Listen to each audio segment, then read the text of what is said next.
I've started the recording. Cool. This is the session 0 for the Firefly campaign. Cut. Cut it. Yeah, I should get like a ticker, like it has a specific name. A clapper. Yeah, sure. That's what it's called. Oh, cool. I'm not. Listen. You're not yes-anding. You know. I saw someone made a really cool one out of like some found material or whatever. But this might be an ongoing process as we like start making characters. But it might be useful to kind of figure out what kind of game we want to play within this. So, how do we want to go through this? Maybe we should. How much did all of you look at like the book as far as like gameplay and rules and stuff? I looked at all the characters, all the like base characters and like the dice stuff, essentially. I looked through the characters and what was it? Starting on 260, the kind of have a base idea of what happens in the game, but I didn't really. I'd have to read it over again. I was kind of confused by it. That seems reasonable. Like of how to actually play the game and right. what all the that might be a good thing to see. start on is just like how the game works. Do all of you have access to a character sheet? Yes. See. Cool. Yeah. All right. So, this game is, if I were to give a statement about what this game is about, like if I were to give a similar statement for like 5th edition D&D, that game is about killing monsters and making your character more powerful so you can continue to kill monsters better. That is what 5th edition is about. Firefly, the Firefly RPG as a system is about creating drama. More so than anything else. So a few points of order is the game is organized into sessions called episodes. There are each individual unit of like time in the game is called a scene, which is that's very naturalistic. It's like a scene is the length of a scene, so you'll have abilities that say like for the duration of the scene, and then that effect will end when it makes sense for it to end, like because the scene is over. And then if there are even smaller amounts of time, very occasionally you'll have to do timed actions, which are set in units of times of beats. So like a beat is effectively how long it takes to. They're self-defining in that a beat is how long it takes to action, how long it takes to accomplish an action, and an action takes the length of a beat. And that changes from period to period. So, like, if the air is rushing out of the hull of your ship through a hole, and I say, okay, we're going to take a timed action, you have 5 beats to close the hull breach before all the air is gone and you suffocate. Then you have the space of 5 actions to do that. But that can change. So, like, in that case, say it's like, okay, so you've got 5 minutes to do that, and, like, each action is a minute. Or, in the case of something a lot longer, it's just like, all right, so you're navigating from Phobos to Constantine, a moon a bunch far away, and you have 5, it's a timed action of making sure you aren't detected getting there, and then let's say like each beat is a day, so you get like 1 action per day to do that, to make it happen. It's variable on the situation, variable on the time. So how actions work, how just the fundamental dice core of this game functions is you have attributes. You have 3. Each character has 3 attributes. You have mental, physical, and social as an attribute. Mental is how smart you are, how attentive you are, how good you are at thinking about stuff. It's kind of fundamental brain power. Physical is how beefy you are. how well you can run, jump, duck, ascertain damage, flex, etc. And social is how good you are at interacting with other people and sentiences and intelligences and whatnot. Fairly self-explanatory. Those three make the most sense out of anything. Then you have a whole big list of skills. I believe there are 20 of them, if I remember correctly. 1, 2, 3, 4, 5, 6, 7, 8, 9, 10, 19, 20. I might have miscounted. There's a bunch. So, and you can be more or less skilled in any of those individual skills. Whenever you take an action to do something, which is effectively whenever you go, I want to make a roll to accomplish a thing, then I will set the stakes by choosing. There's a couple different ways I can set the stakes. If you're rolling against a character, I will do what you are doing for that character, meaning I will pick an attribute that I think is appropriate and a skill that I think is appropriate, and then add any additional dice that I deem necessary. So, for example, I have the option of adding a difficulty die, depending on how difficult I think the situation is, or any assets or complications that have been added to the scene, which we will get into shortly. A lot of this is very interconnected, so it's a little hard to explain all at once. But fundamentally, you will pick one attribute and one skill and anything else that applies. And you roll all those dice together. And then you pick the two that you rolled the most on. So you can roll any number of dice as far as it applies. But you will only ever keep 2. And add those together. And that will be your final result. As far as success goes, there's no set bar for this is a success, this is not a success. When I set the stakes, or another player sets the stakes, if you're rolling against someone else, they roll the dice, and that is the bar for success. So if I roll a d8 and a d6 and get a 10, then the bar is 10. You need to roll better than a 10 to raise the stakes, which means to succeed at the roll. Does that make sense? Yes. Yes. Cool. So, assets and complications. During play, there's a bunch of abilities or ways that you can, not even just abilities, at any time, you can spend a plot point, which is a fundamental currency of the game. It lets you do a lot of things. It lets you either take special abilities. There are specific things you can do with it at any time. You'll theoretically get a bunch of it during the course of play. You start every session with 1 plot point. I don't think you can stock up on plot points is the thing. But they are like the fundamental currency of what you can do, of cool things to do in the game. Mm-hmm. So you can spend a plot point to make an asset, which means that you have the easiest one are physical assets. So it's like, oh, cool. So I to solve this problem where there's a hole in the hull and our air is escaping out. Well, I'm going to quick run into the engine room and grab the hull sealant, which is a thing we have in there because it's important. And then you spend a plot point and you gain an asset at base of a d6. Everything is in die ratings. So however powerful it is, it starts at a d6. So I create this asset called hull sealant at d6.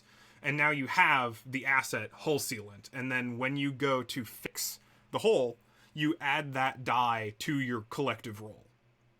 So now so you're trying to seal the hole, you're really trying to muscle it together. So you roll your physical attribute plus fix on your skills, and then you additionally roll the d6 for your asset. Assets don't need to be physical things. Right. So you can also take assets like, my relationship to this person is important to me right now for this. So I will spend a plot point to create an asset that means I get to roll more dice because of it. Basically, you are turning a connection or a social situation or an aspect of yourself into a boon for you mechanically. You can. This is kind of a great part of the game because you can just go wild with assets. As long as you can defend it, I'm gonna say yes. So it's pretty. You can turn basically whatever you want to into an advantage if you think it'll be helpful for you. A lot of the different like specializations you can take as a character will help you create specific assets in a particular way.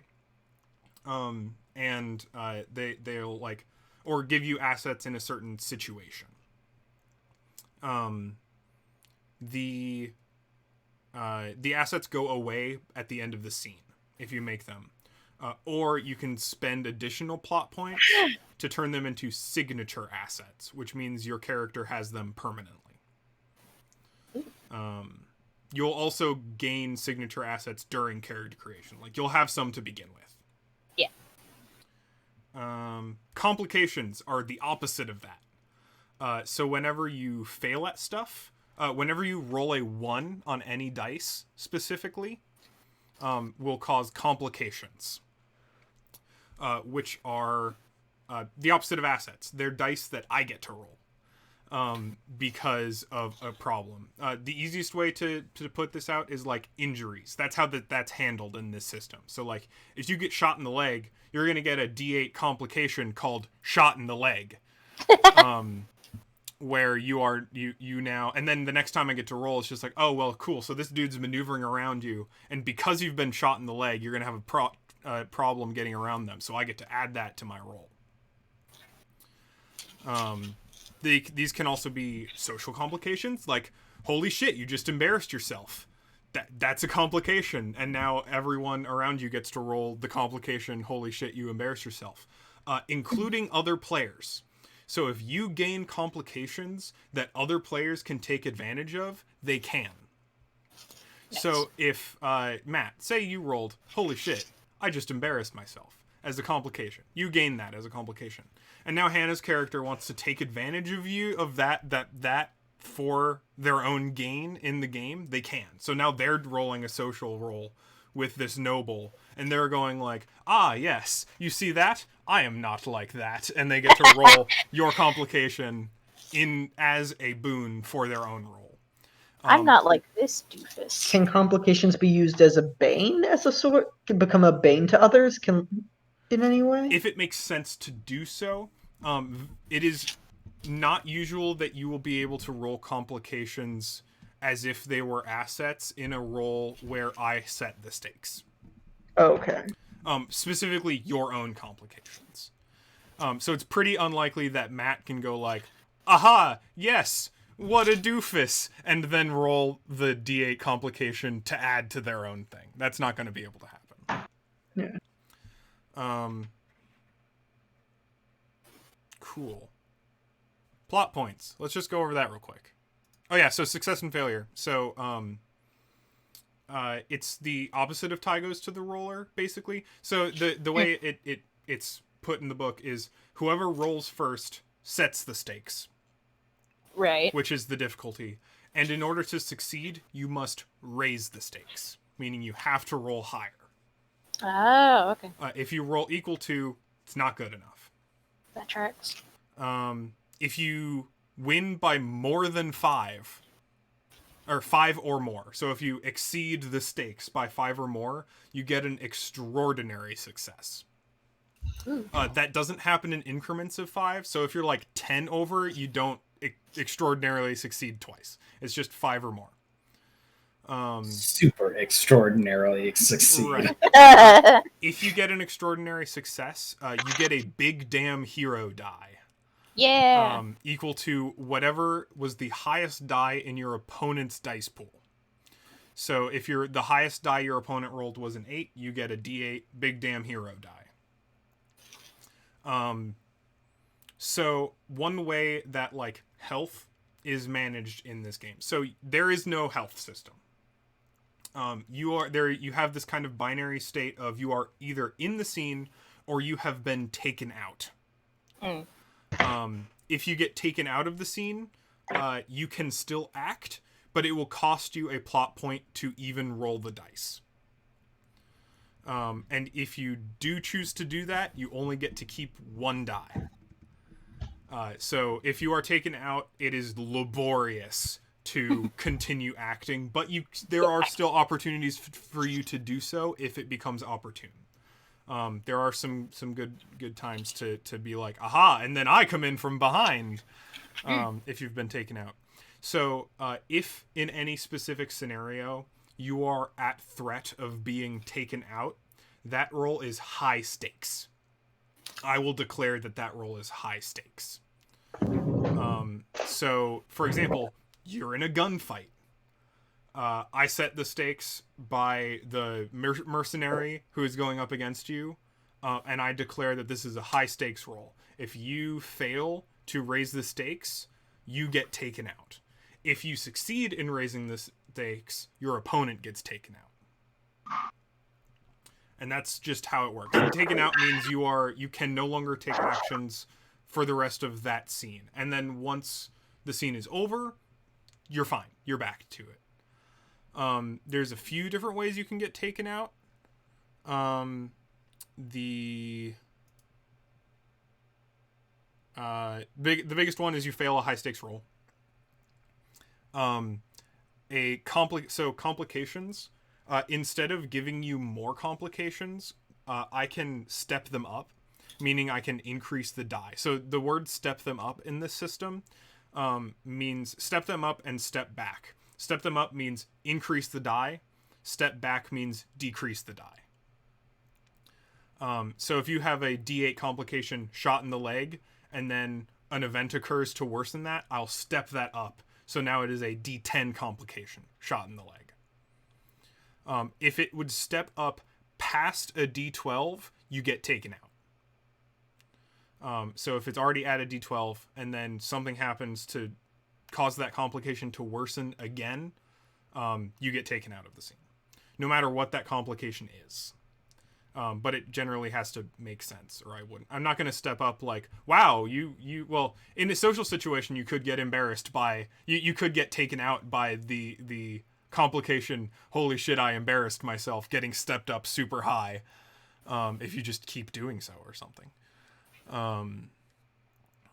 It depends on, it's scene contextual. This is a very fiction forward game, so it's going to make sense whatever it happens. Like you won't be in the middle of the gunfight and then you get taken out by like, oh lord, that thing I remembered when I was 12 as a complication. Like that it's gonna make sense. I died of embarrassment. Yeah, in the middle of a gunfight. On the subject of death, by default, player characters cannot die in this system. You can get taken out of a scene, but you can't just get eliminated. I made mention of perhaps hacking in the concept of a highest stakes roll, wherein in specific contexts, if you fail, your character will die. I haven't really decided on whether I want to do that yet, and I kind of wanted to open that up to y'all to see what you think about it. Because I think that the concept of potentially losing your character could be like the concept, the idea that characters are mortal in this setting. I don't know if that adds or takes away from the drama. I would like to hear more opinions about this and how you would like to play the game, basically.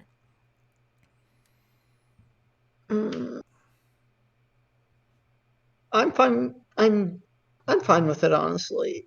It'll create bigger stakes. You mean like adding highest stakes, or with characters not dying? I'm with highest stakes. I'm fine with that. I like danger. It's fun. Give me the danger. I feel like it adds something. I like the threat being real. And maybe it's the sort of thing. Maybe it's the sort of thing where maybe it won't even really come up, or right. if it And does I definitely wouldn't do that very commonly.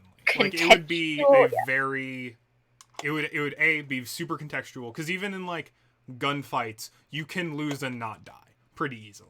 Like right, that's, exactly. especially since this is kind of like if there are fights, it's going to be this kind of like swashbuckling heroic-y thing. It's not like deadly combat like D&D or something like that. I think it would be kind of, it wouldn't be fun to die right off the bat. But once you've like played a couple of like episodes and stuff, and we've got like a rapport between these characters, like, I don't know, could be interesting. Could be kind of could create some interesting moments. What do you think, Matt?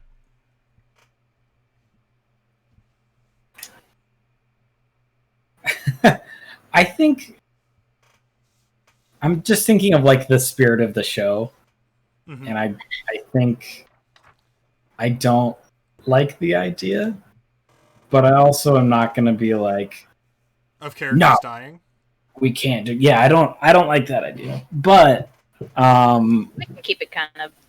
I also realize I'm the minority, and I'm not going to like make a big stink about it. It's very reasonable. We can decide in the moment. Yeah, I think one of the more greater advantages of it is like, I'm definitely not gonna pull it up soon.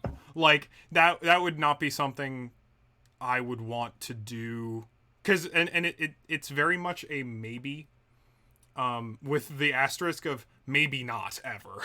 Right. Also, yeah. Because I think it would have to warrant a very powerful moment, like a context in which it makes absolute dramatic sense for that to happen. And that would basically only be viable for me if a character has already gone through a complete arc. Because if you do anything like that before then, it just doesn't make sense. It won't. Yeah, it's not. It's just unsatisfying. There's no catharsis. So, I think maybe a good idea is like, maybe we leave it on the table and discuss it more later. But for now, we kind of play with the assumption that your characters won't die during play. And I do see what Matt means, because since we've been watching the show, like the spirit of the show is very much like close calls. It's always close calls, but then you get to like sigh at the end in relief because everyone's ultimately okay. But it keeps you on your toes. Yeah. I just had some side thoughts about the show that I'm going to suppress until everyone has watched all of it. Is the movie available anywhere? I hope not. And not the fire. So there is a movie that came out in 2019, also called Serenity. Is it also garbage? I don't know anything about it, so probably. Okay. Supposedly it's on Hulu, but it might need like a movie subscription. Anyway, that's. Oh, but that's like a drama thriller. That has nothing to do with Firefly. No. Well, Firefly had a movie called Serenity. Serenity, yeah. Fun fact about this RPG: this is the second Firefly RPG. This is the second Firefly RPG. There's two. You're cutting in and out. Yeah, we can't hear you at all. You just like about completely. Are you good now? Are we good now? There we go. Yes. Sorry, my camera got fucky, so I plugged it back in. So it must have messed with my audio devices. This is the second Firefly RPG made by the same people. And the first one was called Serenity and based on the movie world, and this one is called Firefly and based on the TV world. And it's kind of weird that it's a whole thing. Okay, so we did complications, we did stats. I've got some GM stuff. Plot points. That's probably a good place to go. Oh. Does the dice pool system make sense, mostly? It'll make more sense, I think, when we get in When and we start do doing some it. rolling. That's fair.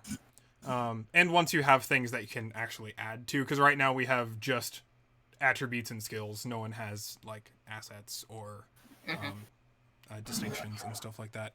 Other thing, so plot points. So ways you can use plot points. You can use plot points by to keep an additional die in your pool. So normally you only get to keep 2 dice. You can pay a plot point to add a 3rd die to the total. So then the total will be the sum of those 3 numbers instead of just the 2. You can activate anything that requires you to spend a plot point to do it. You can create an asset. You can make an existing asset last until the end of the episode. So instead of ending until the list of the scene, it'll last for the rest of the session. You pay a plot point to roll a big damn hero die and then add it to your total after you roll. So the big damn hero dice act a lot like Bardic Inspiration. Right. So you get to look at your roll and see if it succeeds or not, and then roll a big damn hero die and add it.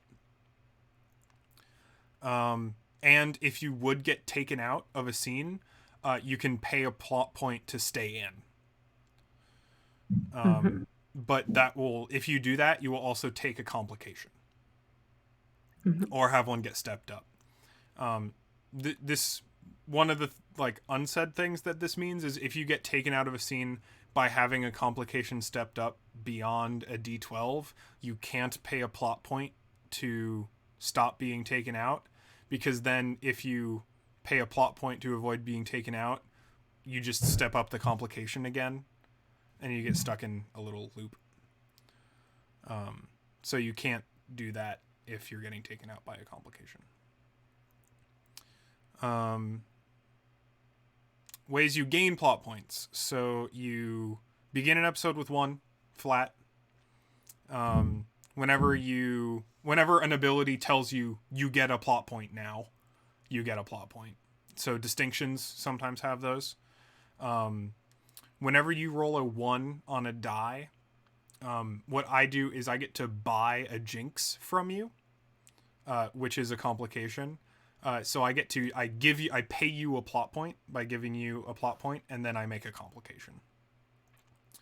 And then the inspiration rules of if you do anything super cool or fun or funny or whatever, you just get 1. I can give 1 to you if I want to. I can do whatever I want. I also have like a limited supply of plot points. I don't have an infinite number of plot points, but I can also spend them in the same ways you can. So if I'm just like, oh no, I don't want this character to get taken out yet, I can pay a player plot points to keep that character in. I have some things I can do with plot points. Whenever I roll 1s, you can do the same thing.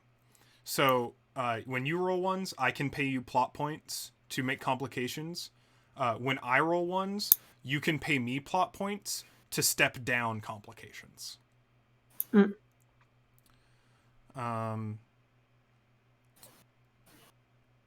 Yes.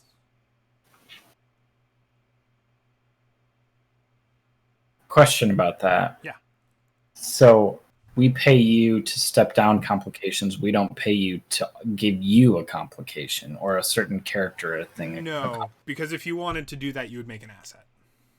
Gotcha. Okay.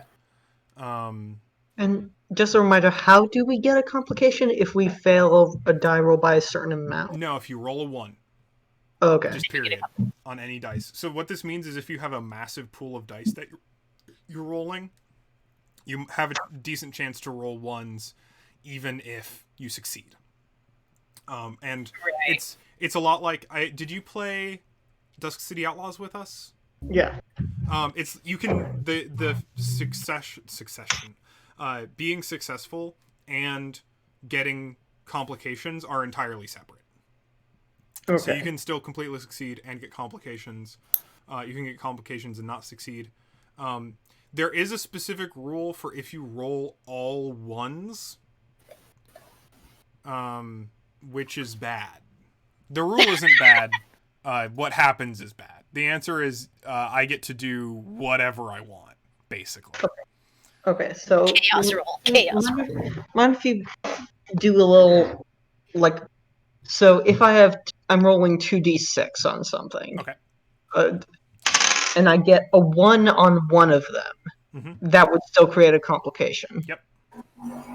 And in what situations would I roll multiple dice? Because is rolling multiple dice a disadvantage or an advantage? An advantage. You're very rarely going to be rolling only 2 dice. Okay. You are almost always add things to do with your distinctions. So we can actually just get into distinctions next, which might be the easiest bit. So distinctions are a selection of things that make your character unique. It is things that describe your character's history, your character's training, your character's understanding of the world, how your character interacts with the world. It's things that mechanically make your character you. All of them by default are set at D8, and they have the first line of text, which is use this as a D4 to earn 1 plot point. So what that means basically is the default ability of distinctions is effectively as assets. So whenever a distinction would give you an advantage in a situation, you get to add it to your roll. So what's a super simple distinction? Give me something. Book, please. Game, please. Please. Please. Come on. This book organization is killing me. It's so bad. I don't understand why it's so bad. Scrapper. You've been in more tussles than you can count. Won most of them. So, whenever you think that the fact that your character is a scrapper would be useful in a situation, you add a d8 to the roll. That's as simple as it is. So, say you're just doing a fight.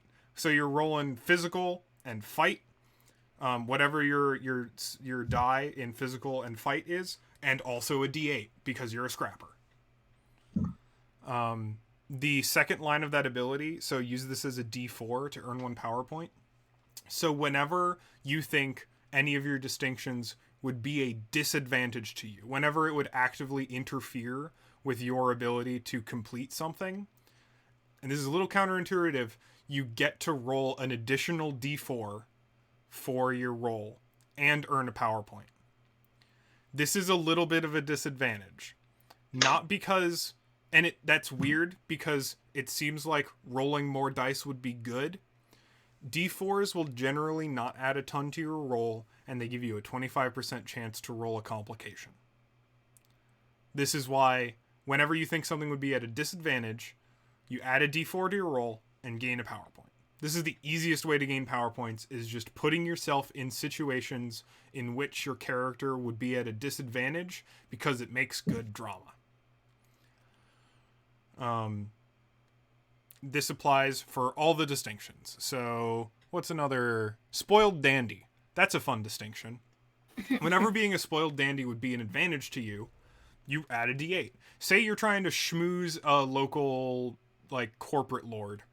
So you're rolling social plus no to impress them with your knowledge in the ways of bureaucracy. And you're a spoiled dandy, so you're familiar with it, so you get to add a d8. But then you're trying to schmooze with a ruffian, and being a spoiled dandy is definitely not going to help you with that. In fact, they're not going to respect you, or even if I don't make the assertion that it would be a difficult situation, you can do it yourself. So you can be like, and I will be at a disadvantage because of this distinction, and I will go, cool, good. Add a d4 to your roll and take a plot point. I keep wanting to say power points because of Mario RPG. And that's how all distinctions work. All distinctions also have additional triggers, which is the next 2 boxes on your character sheet. All the different distinctions will tell you a different thing. They'll give you different information, more additional abilities that you can do. And you will have a non-zero number of those unlocked as a starting character. You actually start quite advanced as a starting character in this game. When we actually create characters, I've got like a checklist of like how to go through that properly. Okay, does that make sense? Yeah. Mm-hmm. Yeah, I think so. Okay, cool. The only question I have is where the fuck do you find those? So, the master list of distinctions is in the appendix, starting at page 344. Ah, there we go. Don't you love it when they put all of the relevant character options in the appendix? No! This book layout is so unspeakably awful, and I can't deal with it. And the system's good. I genuinely think the system is really interesting and cool. No, I think this will be entertaining. It's just very it's kind of all over the place. Oh, did I link you to the systems reference document? Or the Firefly overview, that's what it's called. Oh. I will. Yeah. No, I don't will know. do so. Get link. Because I've got the core book, but not. Anyone with link. Copy link.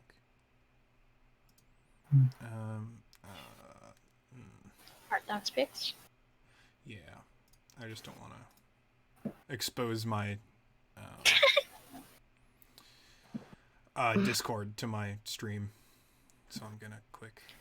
No Adjust. pixie secrets. I mean, I just don't want to get like hacked. I don't want people to like see my Discord tag and add me from YouTube. All ones of people who are going to watch this on YouTube. That's what I mean. It's secret. You can't know. Can't add. Firefly rules overview. It's not exhaustive, but it covers all your basics.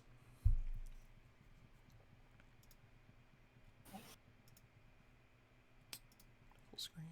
Doop. All right, cool. That might I can see that being useful in the future. The document itself is made for GMs, but all of the basic rule stuff is there, so it'll be pretty useful for you as well. Yep. Yes, it will be. Just looking at this, yeah. Yeah.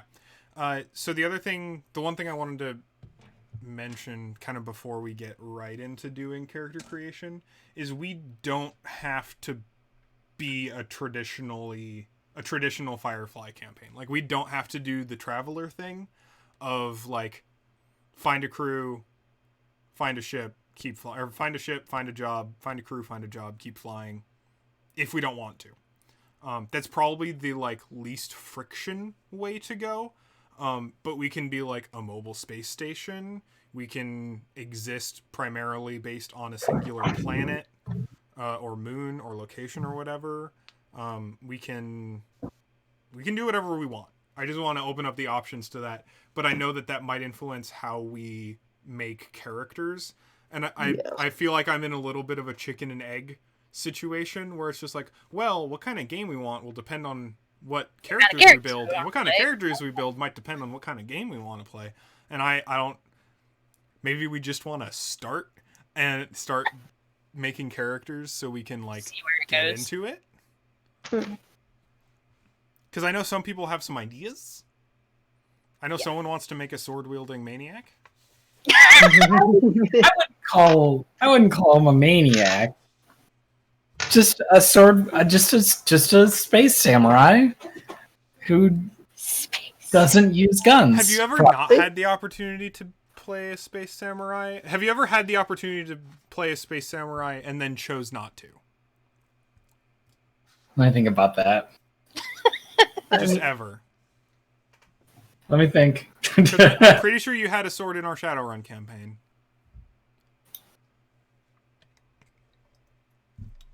I don't think so. No, because even the character that was a tough in the campaign I read with Aiden a while back, I didn't have a sword, but I did have a spear. So you were a samurai. I was less of a samurai and more of a muscly lesbian tough. Like I said, a samurai. Sure. That's how that works, right? Anyway, this is also a game where you're not allowed to use d20s, which I think is very funny. Just because there's no rules that will ever have you roll a d20. Different dice. D4s through d12s. D12 is the best die, both in this game and in general. It feels nice. It has a nice shape. And you get to roll. It is also a game where you get to roll a bunch of dice. These sure are dice I don't get to usually roll.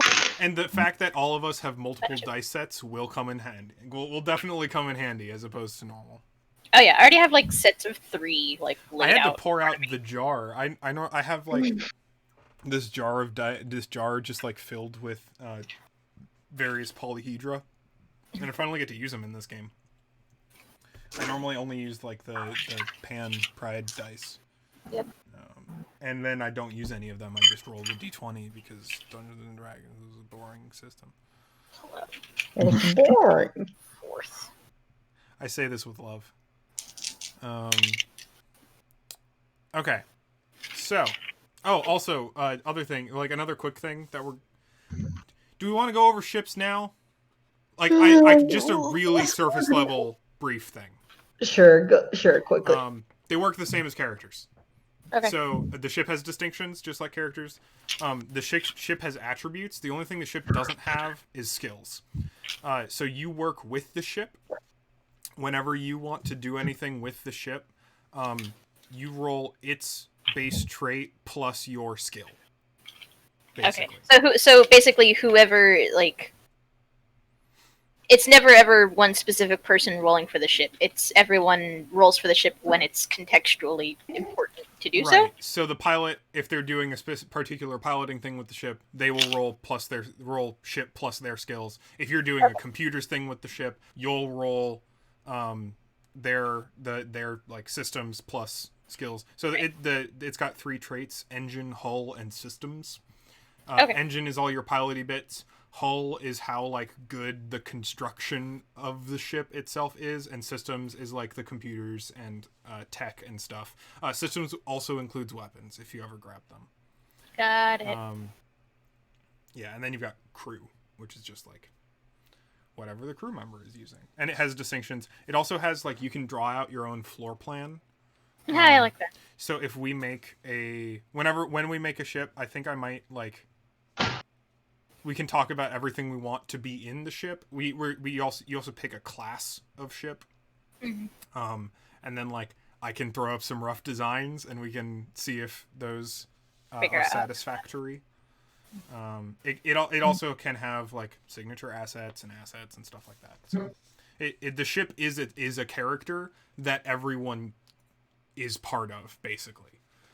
Which I think is a cool idea for the system. Is like you are part of your ship. You have a connection to the ship that is important to you as characters.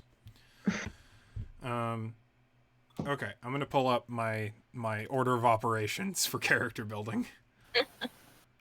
Right over there.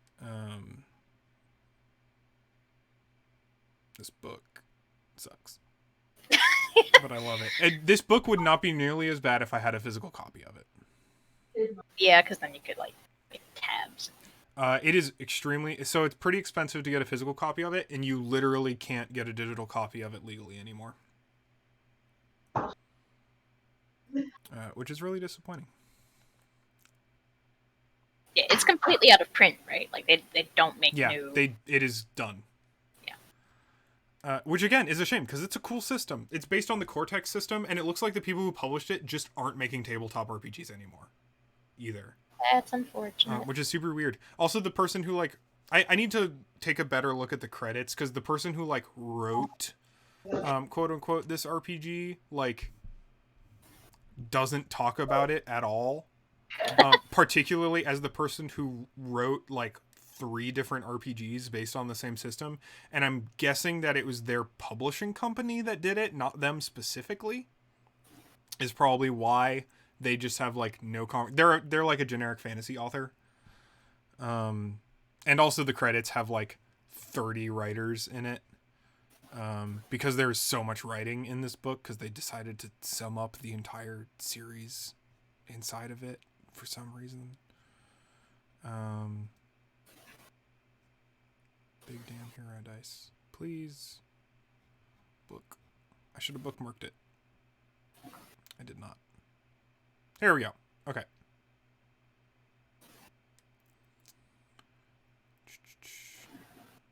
Wait, no.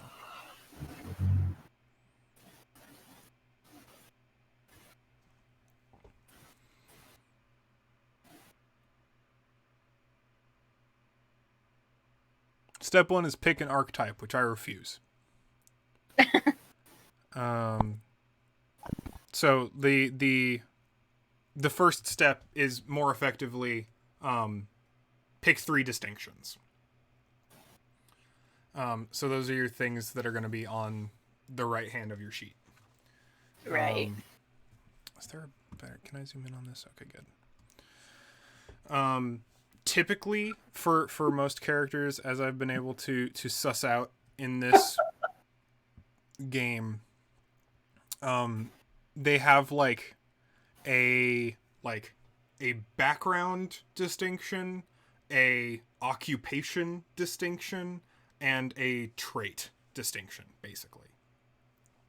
So they have like who they used to be, what they do, and a special thing about them. Is usually, if you want to look for like a groundwork for balance on what distinctions to choose. I believe that's also how they're organized in the appendix. Yeah, it's really easy to skip over when that switch happens, though. Yeah. Okay, yeah, so there's role and then personality and then where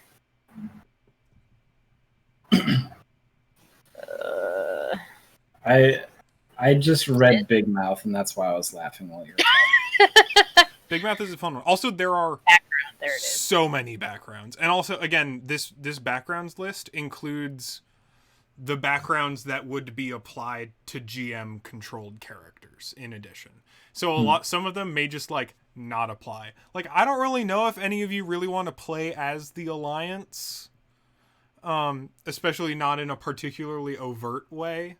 No, thank you.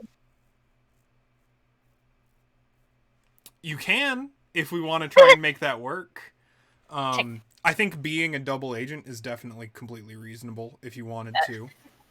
Like, have connections or something like that. Or be, broadly speaking, a law-abiding citizen. To be fair, being on the right side of the law will make a lot of things about your life a lot easier in this setting. So, like, being,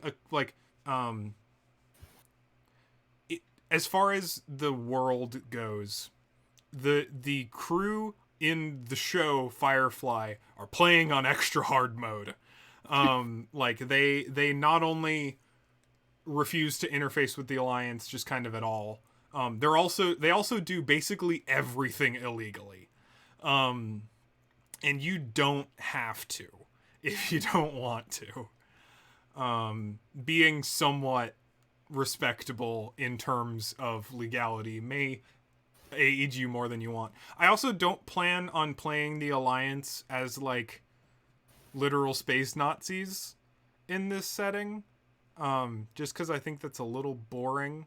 And I think we got kind of the right of it when we were talking about it more. They're really, even in the show, they're more like Starfleet, but boring. Yeah, spiteful bureaucrats. Yeah, it's not that they're like straight up, like, there's corruption, but the entity of the Alliance is like, I don't know, not strictly. It's like the U.S. government. Yeah. Except, well, yeah. Starfleet, but without, the pretty uniforms and the tint, the rose-colored glasses. Yeah. Yeah, it's the kind of thing like they'll make sure you're not doing anything illegal. They'll definitely fine that's the thing, is if you get caught doing shit, they'll fine the fuck out of you. They'll send you to court easy, but they're probably not gonna like shoot you or take your ship or like, well, they might take your ship, but like they're not gonna send you to the space gulag. Your ship has been impounded. Yeah, exactly. Your ship has been impounded. Please pay 500 credits to have it released. Put space booties on it. Keep it. Imagine the Firefly with just like a massive like cozy around the back end of it, so you can't exhaust. So what you're saying is you'd prefer me not to choose the on the run background? On the Run's fine. On the Run, I think is actually quite good. That's one of the standouts in the setting. Okay. I'm saying you may not want to build your entire party around doing everything completely separate. Not that you shouldn't. You don't have to. You are not obligated to play the same as the show, because I think that defeats some of the versatility as opening this setting up into an RPG. Because the other thing that the Firefly show really doesn't explore is that it is a much more diverse sci-fi setting than the show. It like the Outer Rim is absolutely space western. Like the way I conceive of it is like the core planets are Cowboy Bebop and Star Trek. The outer planets are Firefly. Like, and there's a huge range in the middle there.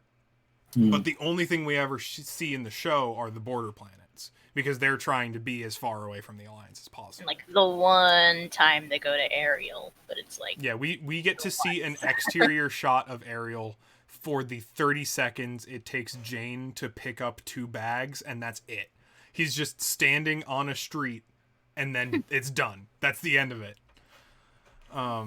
Like this is a high-tech setting. But it depends on where you go and what you're doing. And how above the law you are, or how below the law you are, or whether you are the law. I love it. I don't think I would want to run. I think an alliance campaign for this would be very funny, particularly if I think the idea of having like evil campaigns where the characters aren't actually evil, they're just like way low on the bureaucratic chain of an immense organization, like space beat cops. Lower than that even. Like space pencil pushers. Meter maids. Yeah, like meter maids and like you can't park here. Like you're the Alliance IRS basically. Like tax collectors. We've got to go audit this mining operation. Collectors. Especially in a world where like indentured servitude is a thing, where it's just like you're breaking so many labor laws. We need to have a conversation, sir.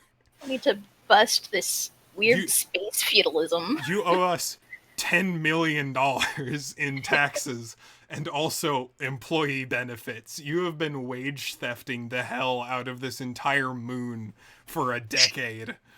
And we're here to collect. And then they just shoot you. But then you're like, that's where the adventure happens. I say this to emphasize that this setting has range, and we can play with it. I think if we literally just played Firefly as Firefly the television show, but as our OCs, that would be doing a disservice to this system and this setting. We can get creative. Yeah. Especially since like this setting was deeply inspired by Bebop and like Traveler. Like this Firefly, as much as it has inspired so many things, was also inspired by so many things. Yeah. Like there's a broad wealth of content to mine here. Yeah. There's a lot of stuff. If you don't see anything that you think would go really well with your sword wielding, we can also figure that out, because I have had ideas about how I think that could be handled with triggers. One of the most obvious ones being like step up you brought a knife to a gunfight complication. Take a step up you brought a knife to a gunfight complication to double fight for the scene. I think would be super fun, because that's one thing that they do is there's a couple words mechanically. So step up means increase the die for something. Double means you roll 2 of the die for something. They're actually roughly equivalent power wise. Double is a little more powerful, but also gives you higher chance to jinx a little bit. So like there's some stuff in there, but I think that would be very appropriate of just like, well, I'm here and I'm ready. But it also give you an advantage to, do the thing that your character wants to do, which is use swords in gunfights. Yeah. Obviously, one of your signature assets would be your sword. Almost definitely, right? I think the other... When I was thinking, I would really enjoy having the other distinction, the other trigger for that distinction, be socially based. Okay. So either like when someone questions why the fuck you have a sword hanging around, or if like whenever you use your sword to intimidate someone, or maybe your sword is particularly expensive, so it is like a high class item, like you are showing it off as like a statement of wealth or something like that. Like I think giving it a second, a non-physical combat ability would be a good idea, because then it adds more character to you, and I think that'll depend on what the rest of your character is, because I would like to tailor that to kind of who you're trying to be. I have a character that I had made up for a different campaign, and I wasn't gonna do strictly him because I've never really gotten to play him very much, but I think I'm just gonna do strictly him because If it fits. I think I can. Maybe some small adjustments. Oh, definitely. Quite a few small adjustments, actually. What game were they built for originally? One where I was basically unkillable, which was fantastic. I mean, like, what system? I don't remember off the top of my head. Okay. It was like it used completely different dice. Like it came with its own dice. Oh, interesting. And they were symbols that you had to kind of like suss out. Those are always a double-edged sword, because they're fun, but they're also like hard to wrap your head around sometimes. Yeah, Aiden was very good at deciphering like what is a bad thing that can happen from this. What is a good thing that can happen from this? So, Mouse Guard actually has custom dice. Oh. But you can play it with just D6s. The book is written for you to play it with D6s. But you can also buy... There's a deluxe edition that comes with, like, cards and dice and, like, a little notebook and some very cute things that I regret buying because it was... Because I bought that book at a comic shop, like, physically, when I was there. And they had the box set there, and I was waffling back and forth on whether I wanted to get the box set or not. But I instead bought Mouse Guard and a different book. So they had a lot of like indie RPGs at that comic shop, which was really rad. What was it, really quick? It was in Minnesota. Oh, okay. I was with Dan. It's his dad's favorite comic shop. Also, I mentioned playing a zombie RPG. If we ever want to do that, I think I would just use straight up Apocalypse World for that. Because it would be super setting appropriate, and I like the idea of playing a zombie game with like a weird bent, like a weird kind of supernatural stuff thrown in there. Because Apocalypse World's super good at that, so it's a little more grounded than like Mad Max shit. How's everyone doing? Right. I know there's a lot to look through, so I think feel I've the already need got to my fill shit the made space then. with my voice. I'm still kind of... I want to hear more of the thought process of other folks, because I'm not sure what I want to be yet. Like I just don't even have a concept yet, really. I fully do. I have a fully built character. Let's go through it then. Yeah, I want to hear Let's what you're doing. So Weird question. Whatever. Can you? So do you have your character sheet pulled up? I do. Can you share your screen? So we can all take a look. Give me 1 second. I do also. I really like how these character sheets are laid out. Yeah, I think they're both very attractive and very clear. Yes. Hell yeah. Should be working. You've already got a name ready. Like, you already changed your name and everything. I know, because I told you he was a character that I had like built already. Rad. All right, so you want to be a samurai, right? This is basically what you're trying to do. Being a space samurai. So what distinctions have you been looking at? So the one oh Jesus, hang on. The book decided to stop working on me. Can you pull it back up in like your history or something? We're just gonna reload and hope that works. So the three things that I was looking at were, I like the idea of whatever you're thinking of for just being able to fight good with sword. we can give you a sword wielder distinction. Yeah. Like, that is a core part of your character. The other two are alluring and on the run.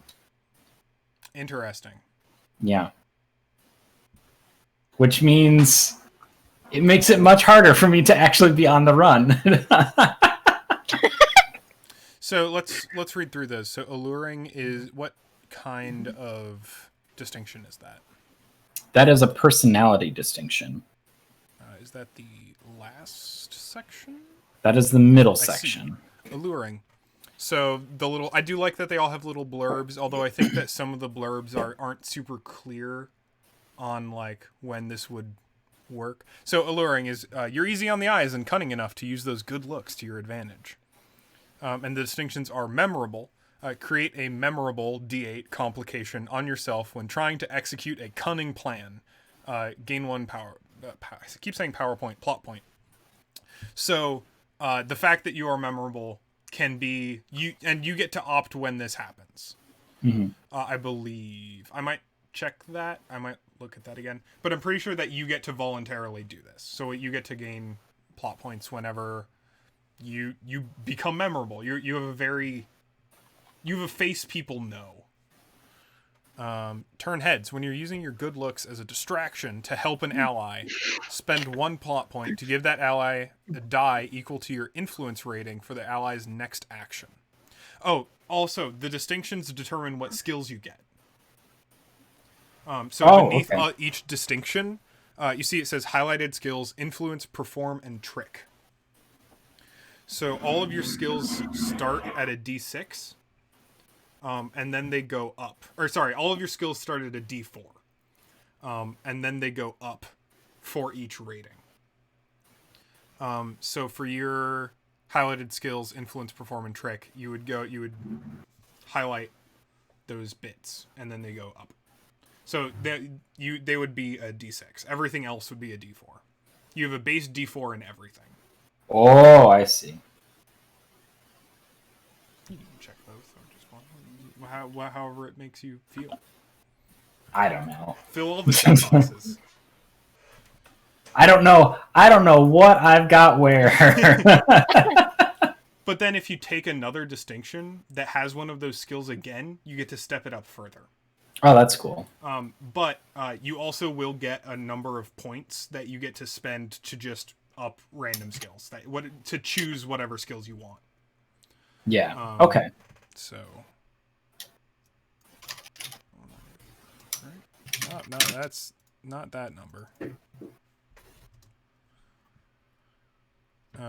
Yeah, so choose attributes, choose distinctions, then... Wait.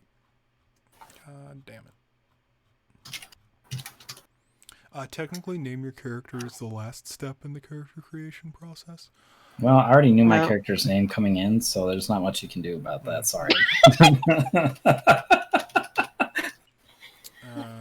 You get 9 points, so you get to highlight 9 skills, basically. You get to not all of them. No. So Okay. you'll get 9. No, so you will get all of them at D4. Okay. That is the base level for the skills. You will get 3 highlighted skills per distinction. Mm-hmm.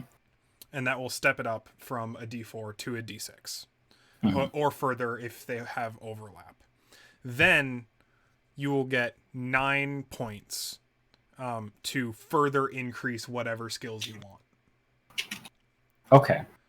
So you can, and it costs a number of points depending on whether you step up a skill for something you already have highlighted, or if you're sink points into something that you don't have.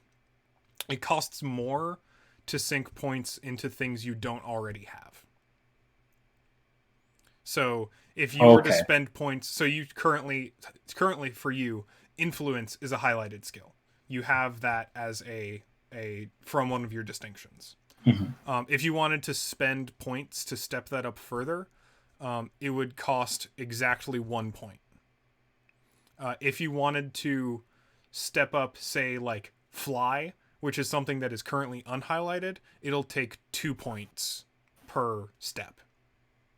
Okay. So it costs more to be a generalist.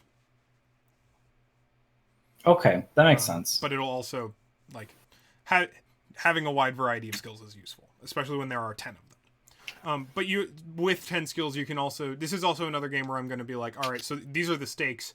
How are you trying to deal with this? And then you can look at your skills and be like, okay, well, what's in my repertoire that would permit me to be able to do this? It's a lot more expressive than it is objective. Like, I'm never going to explicitly say, like, okay, make a physical focus check. Like, that's not going to be a thing. Okay. I think I understand. All right.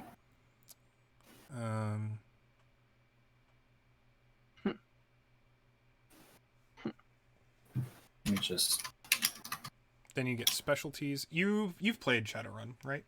Yeah, with you. Do you remember how how specialties worked? How you, like, wrote in words next to your skills to define what kind of specialty you had for them?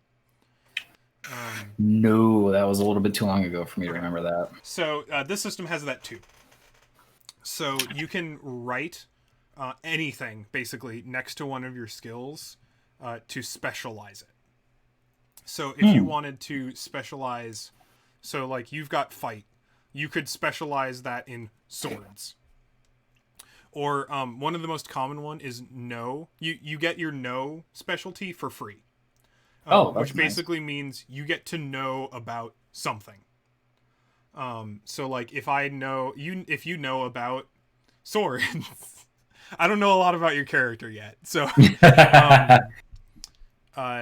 so if you get a free know if your know is D6 or higher. So it has to be a highlighted skill to begin with. But, like, you get to expressively just say what you know about, or what kind of systems you're good at fixing, or what kind of environment you can survive in. You basically just get to add an additional layer of context to some of your skills if you want to make it better. So, like, you would put it right there, right? Yes. Okay. Move on foot. Yeah, precisely. That kind of thing.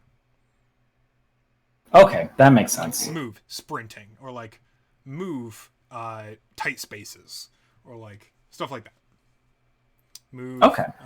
Crowds would probably be a good one. Like, move. You're good at moving through crowds.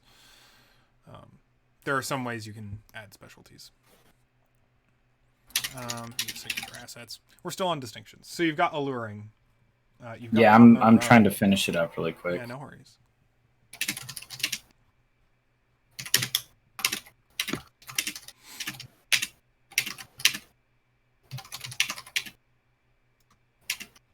Ooh, nice. Oh, I just realized that the one thing had Oh no. There's a surgeon character archetype in the book, and they've got, like, a hollow, like, UI in front of them, and I just realized the UI the artist used for that is the same that they used in the show, which is, like, it's just a nice detail. It's just like, oh, they were paying attention.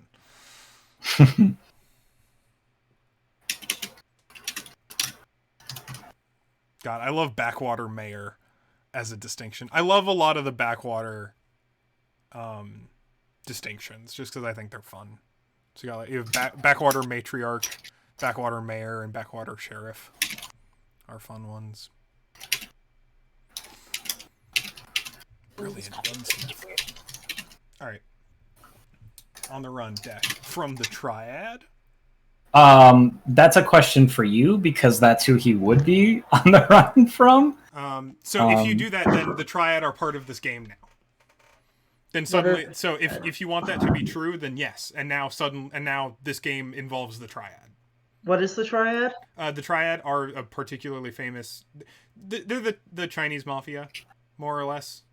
They're a set of interconnected gangs that are territorial, familially connected.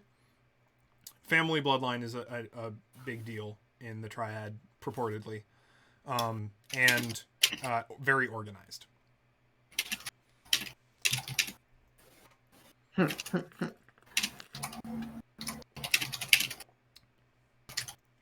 So you want to be both very memorable and good at hiding.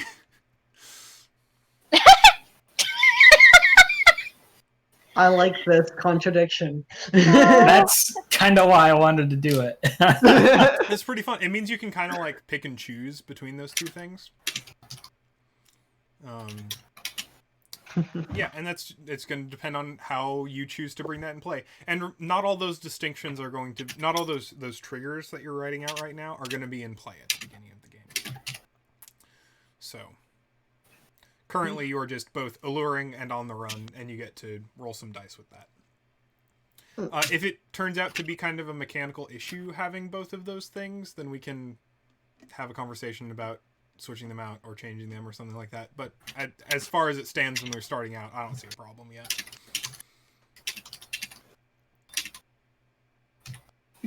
That gives me move, notice, sneak. So boink, boink, boink. You ever been with a warrior woman? That is such a good line. All right, so Street Samurai triggers. So what's a good name for this? It was bring a knife to a gunfight.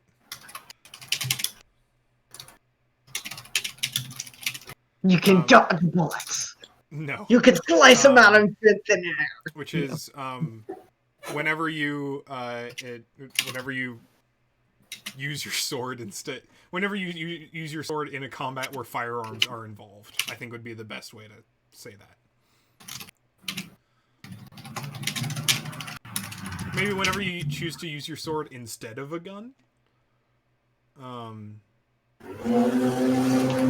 just trying to think of the best way to say this briefly. Maybe whenever you use your sword in a place where a sword wouldn't normally... Well, whenever you use your sword inappropriately.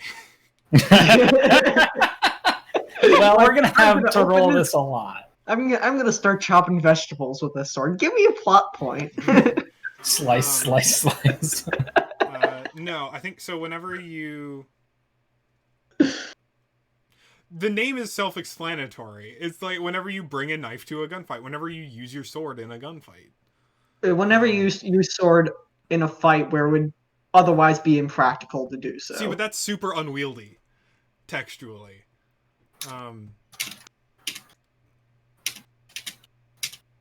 Yeah, just whenever you use your sword in a gunfight. So take a... Complications usually start at D8 in distinctions, right? Typically. Let me see. Yo no sé. I've read a lot of them, but they do a lot of different things typically, so...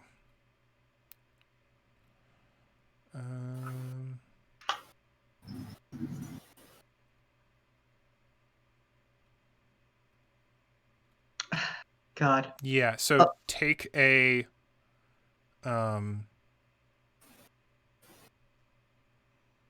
I just want to call it bring a knife to a gunfight complication. Maybe take an outranged complication. at D8. I'll do more reading and update that if necessary. And Okay. double your fight for this action. Ugh.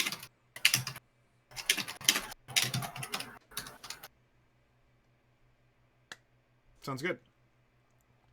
And then socially. So what kind of sword is this? This is getting a little bit more into your signature assets because we're going to be making like this is almost definitely going to be a signature asset. Double. What was that? Firefly RPG character sheet. E5, 8-7 notes, 17 notes, months, 5 kingdoms chaps. What is all this stuff? Grimdark erotica. Sharing your... No, how can you see this? Get the fuck out of here. Stop sharing your screen. God damn it. I'm so angry. I fucking hate my life. Well, that's in the recording. Or what you have on your drive. There. I apologize. No, it's blur fine. Blur it out, censors, blur it. I'm not editing this video. What are you joking? I mean, I don't really care that people see that I wrote like hardly anything for a shit grimdark erotica that will never come to happen. It's all right, Matt. You're among friends. Matt, you've already read all of our erotica, so that's true. Wait, have you read any of my erotica? I don't think so. I don't think I've read any of yours. I don't think I've shared much of my erotica. Oh, this isn't. I'm on the wrong. Also, everybody here has to have written one bad piece of fiction at least.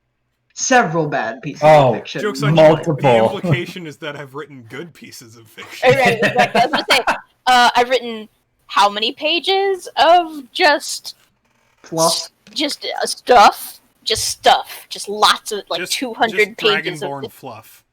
Yeah.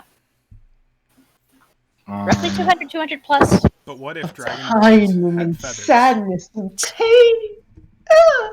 Dragonborn feathers. All right, I'm gonna reshare my screen, and we'll see. You tell me what you see, and I'll know whether to scream or not. I see dead people. Oh, I see. You're, all right, so you see that? Can you see if I pull this in? Yeah. Yes. Okay, so this is the sword. So just an actual katana. Just an actual a straight katana. up, real ass katana. Yeah. A real so sword. Within the context of the setting, so is this your X triad katana? It sure is something. Because in give me that a case, second. You could use it as an intimidation thing of just like this is recognized. If you could use it as a piece of threatening merchandise of just like I have this katana. I am / was part of the triad. Don't fuck with me. I'm trying to remember the name of who I worked with in the fiction that he was in before, and if that still works, because it could be I'm on the run from the triad, or it could be I think I am. What's the Japanese mafia name? I can't remember. Yakuza. The Yakuza. That's right. So that's who he used to work for in previous fiction. Not in like great detail, but I figure I don't know if they exist in this fiction. Do you want them to?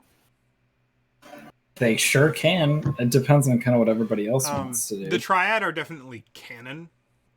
Yeah. And unfortunately, I don't know enough about East Asian gang culture to be able to draw a whole lot of distinction between the two of them.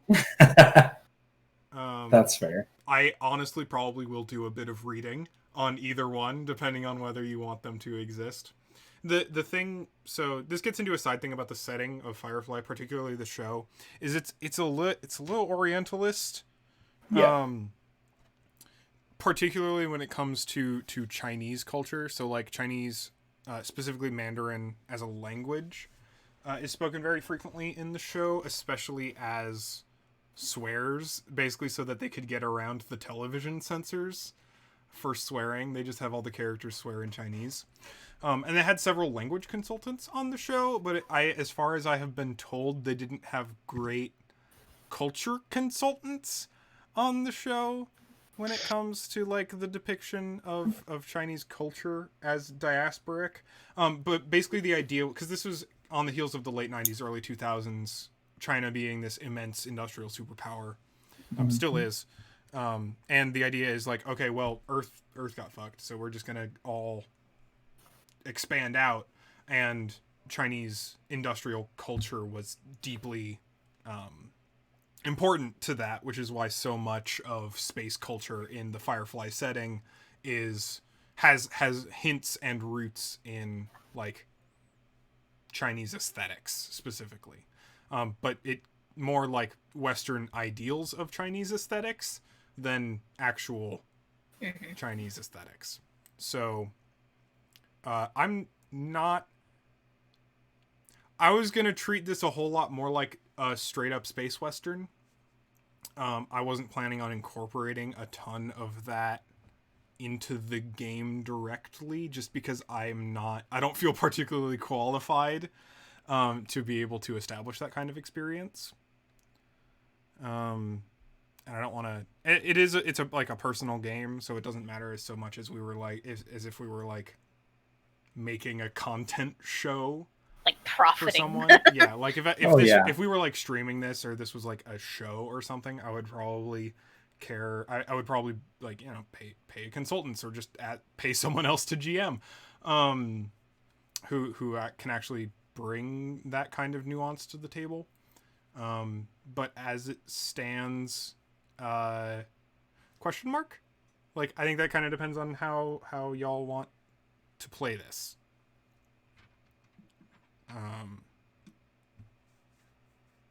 Like, do we want to have that kind of like deeply Asian influenced setting stuff going on in this world? Do we want to mostly ignore that in favor of the more space westerny stuff? Do we If we want can to avoid, if we can avoid stepping on toes and stepping where our expertise doesn't really lie, then sure. Then yeah, that's good. in that case, I don't think it really matters whether you want it to be the Triad or the Yakuza. Yeah, I'm in the place of I don't even really know what the Triad is because we're not that far in the show. It doesn't so come like, up. It doesn't okay, come up at all. then what? Okay, then whatever. I wouldn't even know. It's part of the setting, quote unquote, like air quotes, the setting. Especially as far as the book is concerned, like there are bits in the book specifically about like the Triad as a gang, or as like an organized crime syndicate. Oh. But there's like the only actual like crime organization in the show is Niska. Right. Yeah, and the Triad are like apparently canonically part of the setting, but like they literally don't come up in the show at all. So if you want it to be the Triad or the Yakuza or the Russian Mafia, you want to have a cool sword though. So, and if it's specifically a katana, it should probably be the Yakuza. Yeah. Because then I can just play Yakuza 0 as research. That's how that works. Yeah. There you go. Yakuza 0 is real. I mean, I don't know if Yakuza 0. I don't know if Yakuza films really give a good, No, an the games. accurate. I know, but you really think those give an accurate? Well, it gives a portrayal of what The Yakuza themselves gave a thumbs up. Eli, I've got. I was doing a joke. Okay. Oh, sorry. I get the joke now. Oh. I do love the That's reviews right. from. I do love the the reviews vape from for that actual one. Yakuza who are just like, oh yeah, this game is totally accurate. This is definitely what my life is like. That's fine. Silly. Eating ramen makes me feel strong. Good God. They literally said that. It's really good. So in that case, if you're on the run from the Yakuza, Sure. which exists in the setting now, then yeah, if you want your sword to be a an item of intimidation then, if it is like traditionally adorned or thematically adorned, or if you want it to be a sign of wealth, you can try and like use it as a social thing. It depends, like what do you want to be able to do socially because you are a street samurai? That's Also, a good define question. street samurai a little bit for me. Is that an occupation? Like specifically for, because distinction, the triggers not involved. In what circumstance would being quote unquote a street samurai be advantageous or disadvantageous? Like within the setting of Firefly, like what is a street samurai? What do you do? Who are you? Especially if this is like a position within the Yakuza. Like what does a Yakuza street samurai do? I would say it's a role distinction for sure. Makes sense. Just in the context of distinctions. I think, I don't know. I mean, there's a lot of things it could be. It's not like it's set in stone. The only thing that I have set in stone in my head is like I did jobs for them. What those jobs are, I mean, they could be anything. That's important. That's what I'm asking. Yeah. Are you an assassin? Are you a hitman? Are you a street tough? Like, do you hold turf for people? Are you a bodyguard? Are you a collections agent? Like, do you pound the pavement and like go collect debts? Do you intimidate people into collecting debts? All of the, and I think like defining a little bit more about what the term street samurai means for this is going to be important for this, because that'll also help us figure out what this distinction is, because I think this distinction should maybe be less about the fact that you have a sword, because you're going to have a sword as a signature asset and that'll help you out. Yeah. This should be a lot more about your job, like what you do. Especially as a part of presumably this crew, this quite small crew, theoretically. Yeah, we're only 3 people. Yeah. This is a pretty small crew. Like, what's small crews means you need to do work. So what do you, like, and in the context of a spacefaring group, like, yeah, what do? You need to be useful. I think the best way to translate it from how I've been thinking about it is, I think bodyguard is a very good word to use. Very security conscious. Yeah, I think if some guy's going to get a protection fee from somebody, you're the one who's behind them to make sure nobody says no to them. That kind of thing. You're an enforcer in a way. I don't think he's an enforcer. I think he is specifically there as like defense. Because what he did in previous fiction is he was a driver.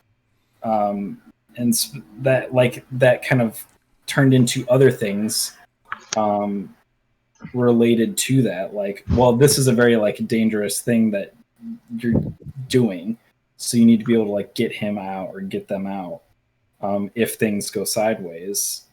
And since it was like way set in the future, one of the things that he did was like get on top of his self-moving car and fight off an attacker who was like stabbing through the hull of the car.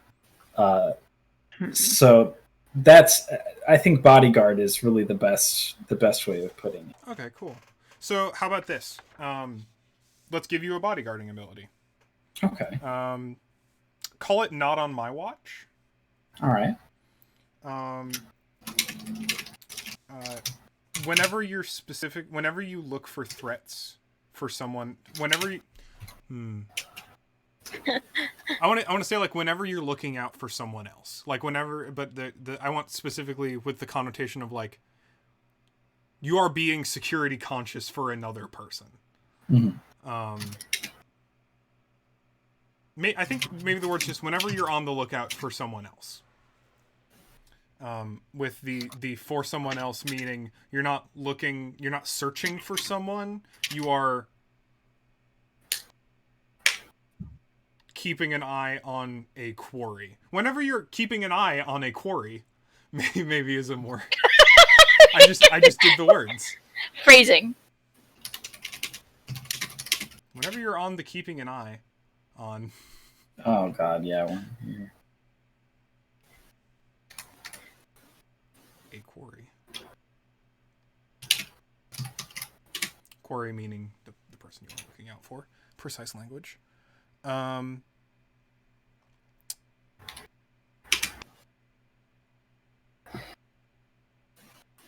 We already did a doubling thing.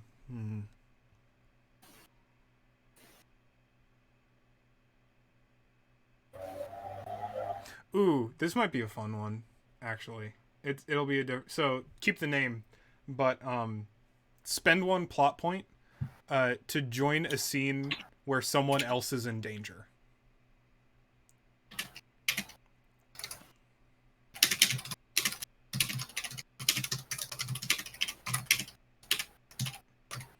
So even if you're not on the scene, if someone else becomes in danger, you can be there suddenly. So I think you don't need the opening bit. Yeah. Okay. I'm gonna. How do you feel about that? I like that a lot, actually. How about where a crew member is in danger? Okay. I just want to. There we go.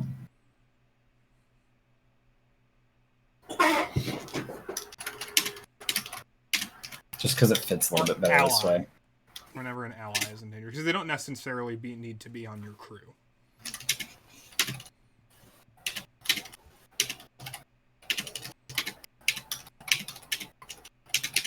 Oh, I did it completely backwards. This is okay.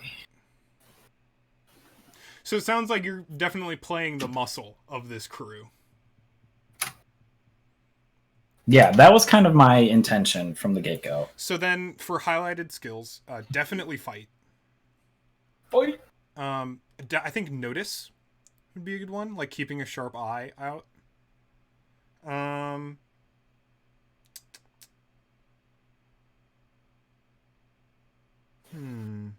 What do we think about the last one?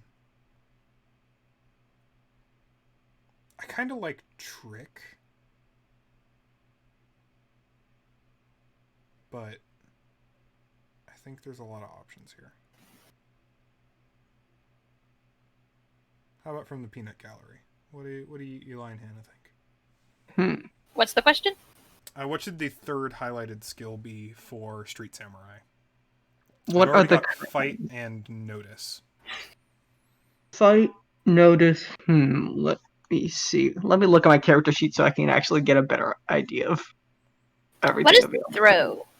Your literal ability to hurl. Literal abilities to throw things. Okay. I would expect is moving literally moving objects or how well you move. So, move is like your traversal ability. It's like not necessarily like running or walk. It's just like your ability to maneuver. That seems like a samurai thing. Yep. That makes a lot of sense. Yeah. Right, go for it. What is survive again? So it's like making camp, hunting, tracking. Okay. So it's a lot like survival in D&D. Awesome.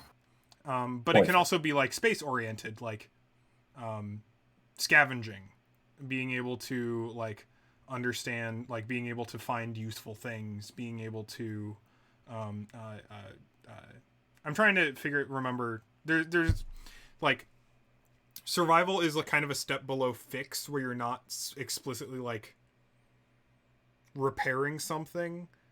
You're like figuring out how to keep yourself alive. Yeah, I understand. All right. So with this all figured out. Yes. So what's now So you get to choose 2 distinction triggers. So you've got the base 3, right? For the use this as a D4 instead of a D8 to earn a plot point. You get to put two more check marks down, basically. Oh, so like I don't know any of these skills right off the bat. Right. Okay. So you get to choose 2 of those 6 triggers that you want.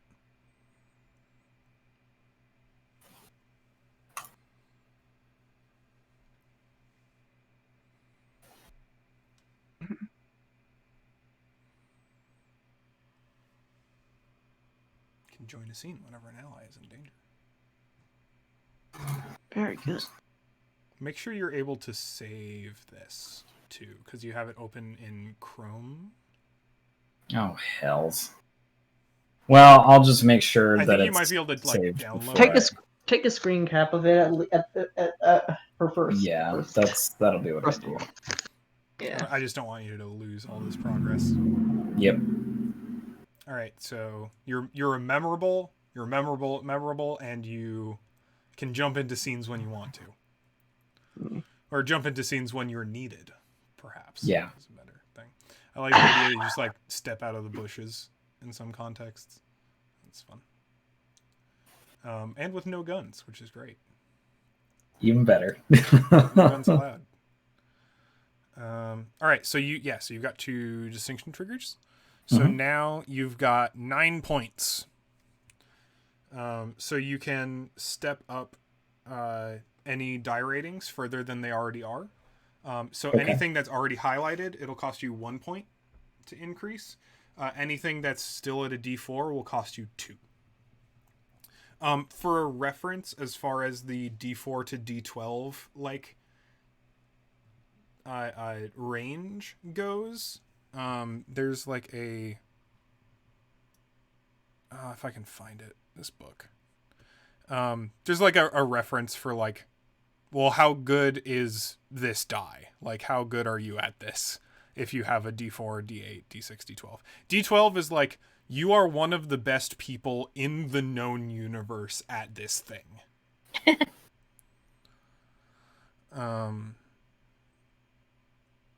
Which is a lot. So I want to get a 12 in fight, is what you're saying. I mean, if you really want to. Do it. So it costs 1 per increase then for things that I already know? Yep. That's fucking nothing. That's wild. But then you're like not skilled at all in everything else. That's true. So then you're just playing D&D, where your only ability to interact with the world is by fighting. Yeah. That's kind of the point of the character though, is to like, anytime there is a scuffle, this is the person you call on. Kind of like the Jane of Firefly. I'm gonna put, if you've got a D6 or a D8, you have had a bit of training. The people with D10 or D12 are like very good at a thing, and D4 just means I don't know. I'll try it. Yeah, I can try. All right, so I'm gonna put 1 point into fight for sure. Definitely. That gives me 8 points. Like, you can be one of the best people in the world at fighting, and also like, you're the player characters. You're exceptional. It's true. So you're down to 8 points. Down to 8 points. You can just like put it in the plot points for now if you want to keep track on your character sheet. If you want to. Actually. Oh, look at that. If you want. Hey, that's very nice. I like that they're big numbers. I also like that a lot. When I spent a bunch of time making the interactive Apocalypse World character sheets, making sure all the fonts were the right size was very important to me. Oh, do you get to pick? Because we still need to establish your core attributes too. I have no idea how one does that. First. Oh, it's because there's a difference between quote unquote creating a custom crew member and how to use crew member archetypes. It's also but it's really easy. Just look. You start. Typically, everything on your attributes will be a D8. If you want to, you can increase one to D10 at the expense of decreasing one to a D6. Yeah. So by default they're all at D8, and if you can step one up to step a different one back. Yeah. And that's it. So Well, your attributes will all like start checked at D8. So all of these will be here. Yeah, and then if you want to, like now, can during customize creation, that. you can put one up to D10 to take another one down to D6. I see. To fit your character better. I feel like he's pretty well-rounded, though. You know. Keep them well-rounded. Like D8 across the board is pretty solid. Then you're just super average. No, you never frame it like that. It makes you sound like a shitty anime protagonist. Maybe I am a shitty anime protagonist. I'm just the most average guy, yet all this extraordinary stuff is happening to me. Girls Wow. just love me for some reason. Fuck off. Shut up, Gary Sue. Oh my god. What is treat? I've been trying to that's find like healing. So like doing Treating a wound. medically treating someone. But also not just medically, so that's also like comforting someone. Applying like concern and care to a person. Or giving chocolate to somebody. That helps too. I mean, That's also sure. true. It's a literal treat. You can spend a plot point to create a chocolate asset to help you with your treat roll. So That's just true. If I put it in that's 2 points, right? Okay, so I'm down to 6. I also will say, for math stuff, D6 is way better than D4. Yeah. D6 to D8, like it gets less advantageous the higher you go, but D4 to D6 is a big difference. A big jump, yeah. Focus is attentive. It's like your ability to be focused on a thing. It's kind of like will, or it's if you mashed wisdom and constitution together, it'd kind of be like that. okay. Your ability to not get distracted, your ability to resist being to stay on the job, to resist allure, things like that. I'm glad they narrowly avoided adding like a fucking seduction skill. I'm pretty sure that's one of the you can get like a distinction trigger that lets you do a seduce, I think. But yeah, whatever. I'm not interested in that. I'm just interested in being hot. Anyways, so step up that physical attribute. Yeah. Fine, I'll do it. Shit. No, you don't have to. You don't have to do that. just straight to D4 for both of them. Yeah. Oh yeah, right. You can totally do that. So what was I going to ask? Oh yeah, knowing anything? Yeah, it's like book smartness. Okay. Like if you're just like, I know you would make a no check if you just want to like it's like kind of your memory skill for like, do I know about do I understand what's going on right now? Have I read about this? Am I well known enough to it is almost always rolled in combination with a distinction or something else. Okay. Like, do I know about what happened in this war? Do I know about the local customs of this country? Like, basically, if you can ever just posit the question of like, do I know about blank? Then you'll be rolling no. Okay. Cool. It is an information seeking skill. All right. I have chosen my points, hopefully wisely. We'll find out. You got a pretty good spread. Then after you do that, got the triggers. Step up your skills. So you get specialties and special signature assets. So you get you have a D6 and no, right? I sure so do. you get a free specialty with that. So what do you know about especially well? Organized crime. Yeah.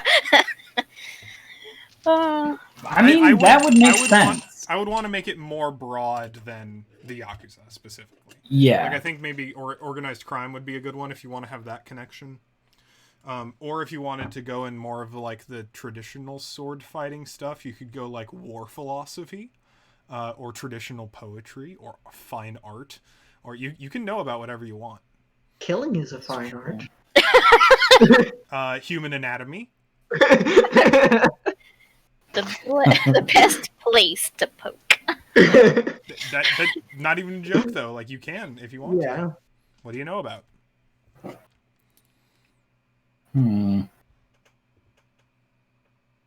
Also, Matt, thank you for serving as our test dummy. Yeah, to this see is how... helping me. Oh, hell yeah. You're also very much Absolutely. helping me. The system's a little hard to like. It's got a hard shell. Like it's a little hard to break into. But once you get it, it is not difficult to understand. It is very different than every other system that I think I've read. Which I think is double-edged sword. Like it's very cool that it's very different. And I think it does what it does very well. I think it's well designed. But it's hard to learn. So if Matt was to roll was to roll move, is he rolling the 4, the 6, the 8, and the 10, or he's just rolling a 10? No, he's just rolling the 1. So that's a little misleading on the character sheet. If you have all of them selected, like it may be better to just have the die that you would roll selected. Okay. Just yeah. Just making sure I do that right on my own sheet, because I will absolutely make that mistake if I'm just You just visually unchecked labor entirely. Well, do you think I'm gonna fucking do labor? You just never do it. Yeah. I refuse to ever roll this. It's beneath me. Yeah. So if Automatic fail, you just choose to fail it.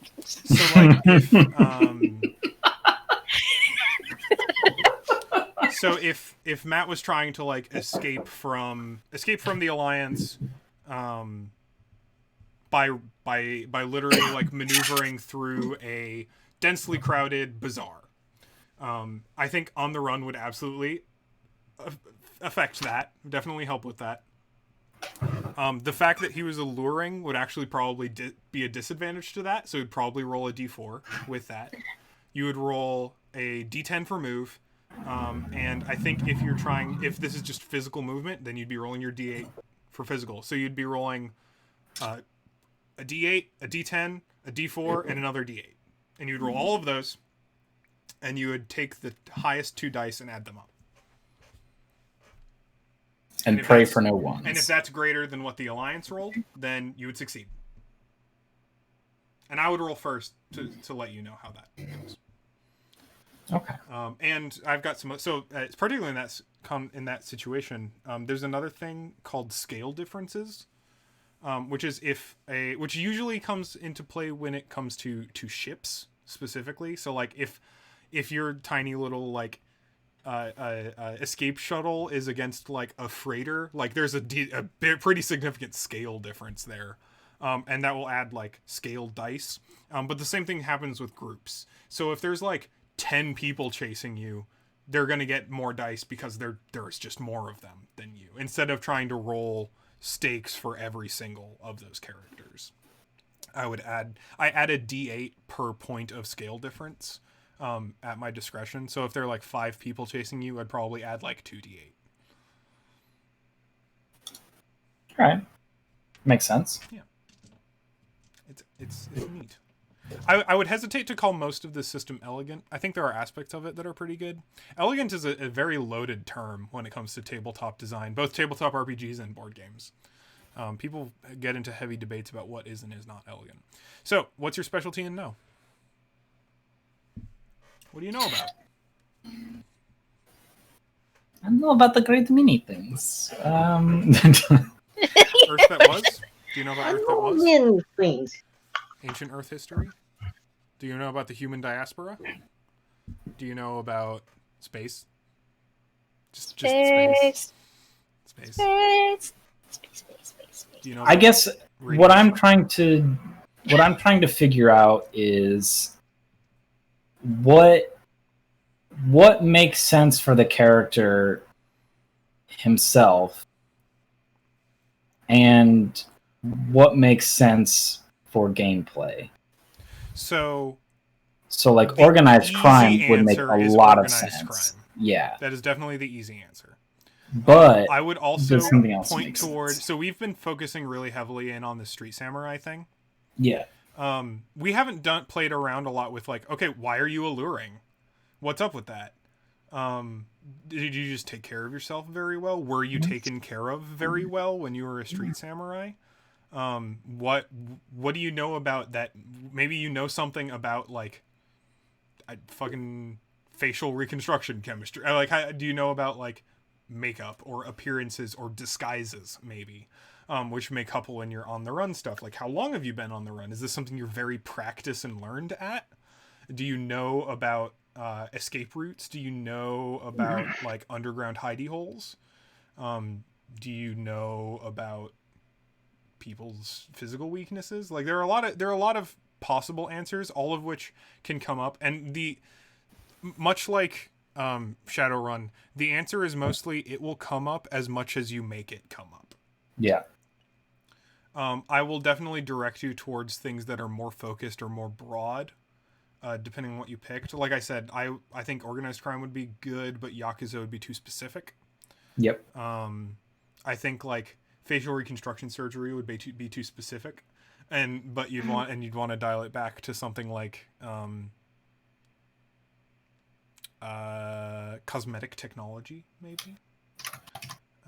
If you wanted to do that. Fashion's a good one. Yeah, you know about fashion. You know about what makes people look good in the now. Which probably means you have some kind of connection to the cortex, which is the space internet. You know what's going on. How connected are you to the core planets? Or is this like a how do you feel about border planet fashion? Like these are all things we can get into. Yeah. Because you have now made a cool decision about your character. Cool. I think you get one other specialty. Let me see. How many specialties do you get?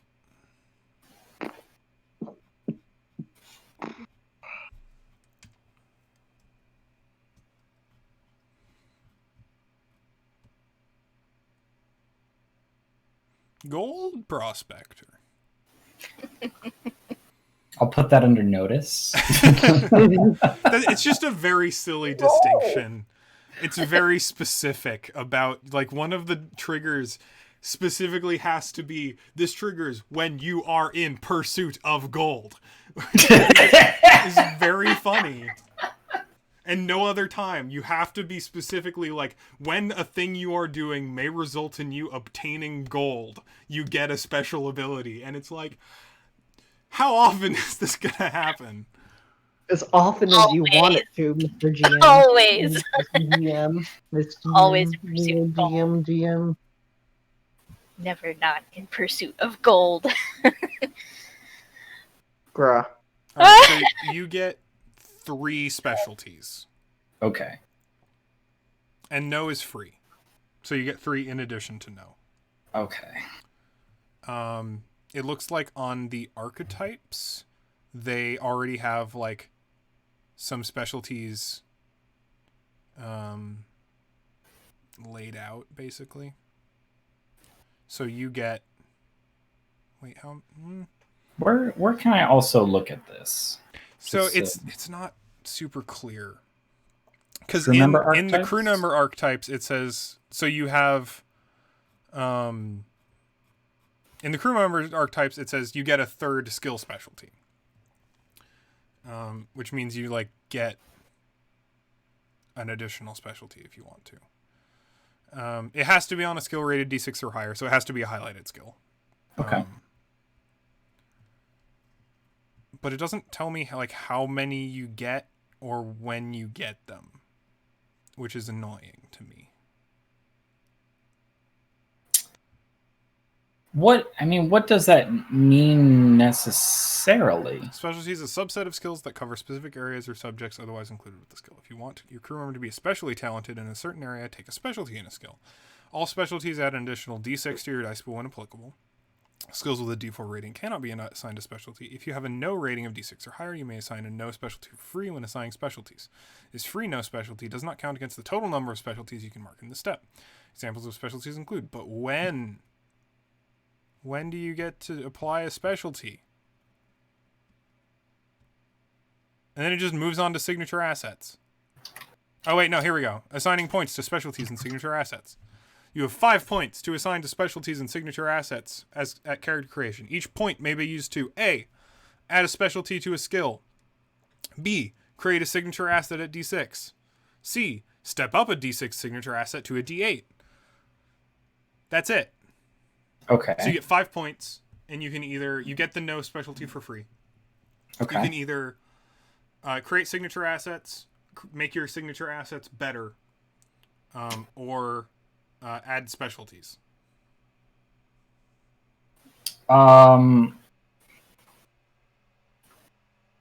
think because if I am disarmed, I am effectively not a fighter anymore. It would make sense for me to also have like shitty martial arts. So you want to add a specialty to your fight as like I think so, yeah. Do you want just martial arts? I think would be a good specialty. You're definitely going to want to create a sword signature asset. Right. Do you want that to be you can make that a D6 for 1 point or a D8 for 2? I mean, you know I'm going to go for the best of the best Right, here. so you get 2 points. Let's call it like personal katana. I'm going to rename that at some point, but yes. You want to give it a real actual name? Give it a name. Or something you like could that, call yeah. it named katana Name. for now. Uh, And then make sure to mark that it's a D8. Fuck! Are you Matt, coding now? That's how I code too. Is I'll do the parentheses first, and then do I need to do anything else with that, or No, that's it. Oh, okay. So now in any scene, in any session, you have access to the signature asset named katana. Hey, and I can just go ahead and use it on any roll. Hey. As long as it's appropriate, yeah. Yeah. hey, Matt. Yeah. Put a semicolon after the D8 after the parenthesis. Thank. No, I mean you done it. Now there what? we go. It's a fun Compile it. Compile the program. No, it has to be, Oh, okay. Eli, it has to be a semicolon. It won't compile if it's a colon. I It'll said be a waiting for a semicolon. subordinate type. I said Anyways. I said a semicolon. Oh, okay. Oh, you probably did, and I just didn't. All right. Do you want I have some suggestions if you want a signature asset or specialties. I think it'd be really cool to take a signature asset regarding what's going on in your life right now. Okay. Specifically a non-physical one. Okay. So something like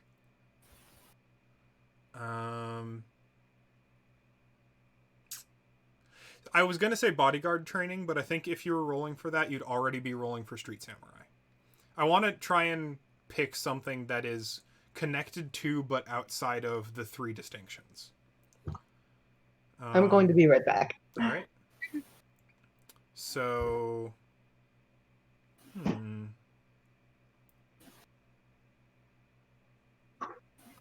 this is an organized crime syndicate. Like these people are like high class, right? Yeah. Especially the people I worked with. Yep. Yeah.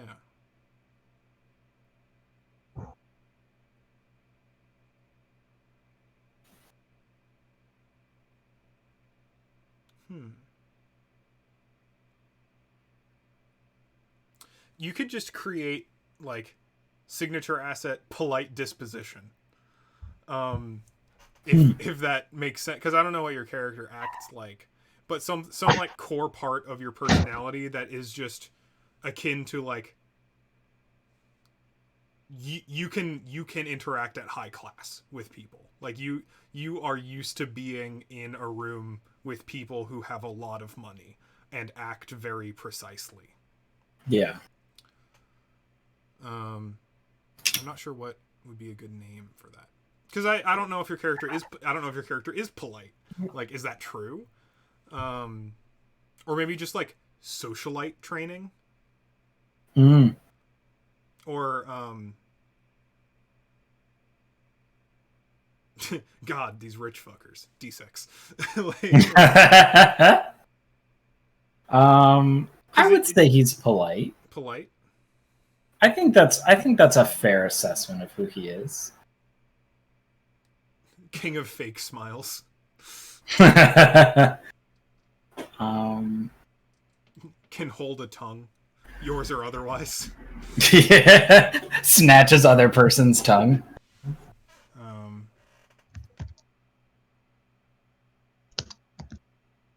Emotionally controlled, emotionally under control. Like you can settle yourself, and maybe figure out what kind of character you are, and then pick that. This feels like one of those we'll come back to it moments. Yeah. And then you've got a point left for another specialization if you want. You could do treat like gunshot wounds, or like, I don't know. Maybe, what are you good at treating at? How are you good at moving? What do you perform? How do you influence?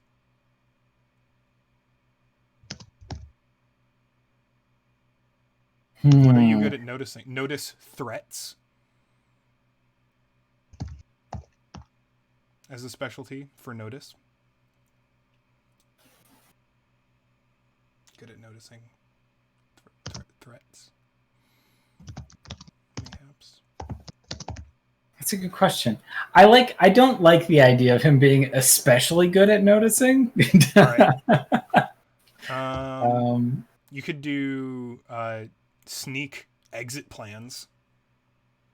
Like, you're good at getting out of situations. Ooh. That's exit not strategy. bad.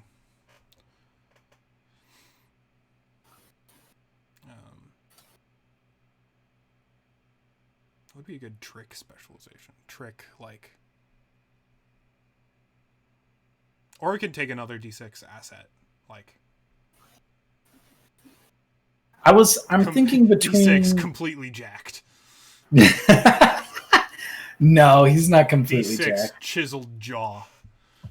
I'm thinking it's either going to be an asset related to fashion or influence. Do you want an asset that's like extensive wardrobe?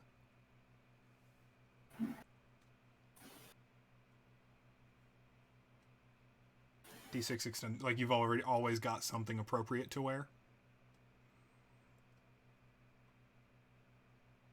And then later, if we wanted to, we could add... So one of the cool things about signature assets is we can add triggers to those later if we want to, like distinctions. So if you took the asset like extensive wardrobe, then we can add the trigger later of like, whenever you need to wear a specific uniform, you can acquire it by spending a plot point. Oh, wow. Okay. Stuff like that. Or like... named katana can cut through steel. Like whenever you need to do something that a normal katana would be physically unable to, we can do that. Or like your polite disposition, like we can add triggers to that if you want to. That's part of advancement, is you can add triggers to signature assets. I'm thinking it's or we can hold on to it and maybe have one of your... Because you can also have signature assets be like a connection to a crew member. Oh. Like, who are you on? Like, are you loyal to someone on your crew? That could absolutely be a signature asset. is like loyal to name. Does a signature asset necessarily have to be something in your benefit? No, but I don't know why it wouldn't be. I'm just thinking about who I'm on the run from.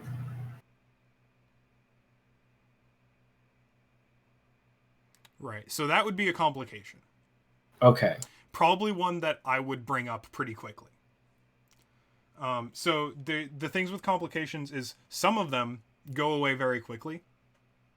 Like stuff that only lasts as long as the scene. So like in the much aforementioned, like you got embarrassed at a party. Like that's going to end as soon as the party's over. If you get shot, that's going to end once you no longer are suffering from being shot. Something, if I gave you a complication like the Yakuza are after you, that can last multiple sessions, multiple episodes, potentially. Mm-hmm. Depending on if and how you can deal with it. Oh, there's also a thing, you can make recovery rolls to get rid of some complications, too. That's a thing, like you can try and deal with a complication head on. But not all complications can be dealt with like that. So here's what I'm thinking. Let me know what you think about this. Okay. So I've got the issue of I am memorable and on the run. Mm-hmm. I'm fashionable and on the run. Yes. I'm thinking of a signature asset of like the person who is after me is my sister. Okay. And that is like I clearly have a personal relationship with that person. And so that would complicate the already kind of like against me issues that we're having. Do you want a signature asset that's like family ties? D6? Sure. Yeah, I think that would be really interesting. Because that's pretty versatile. You can be like, well, I'm part of the Isono family. I'm an Isono. Isono? You tell me. It's definitely not Isono. I'm part of the Isono family. We grew up off-world. God, there's your katana. Katana. It's actually a katana. Fuck.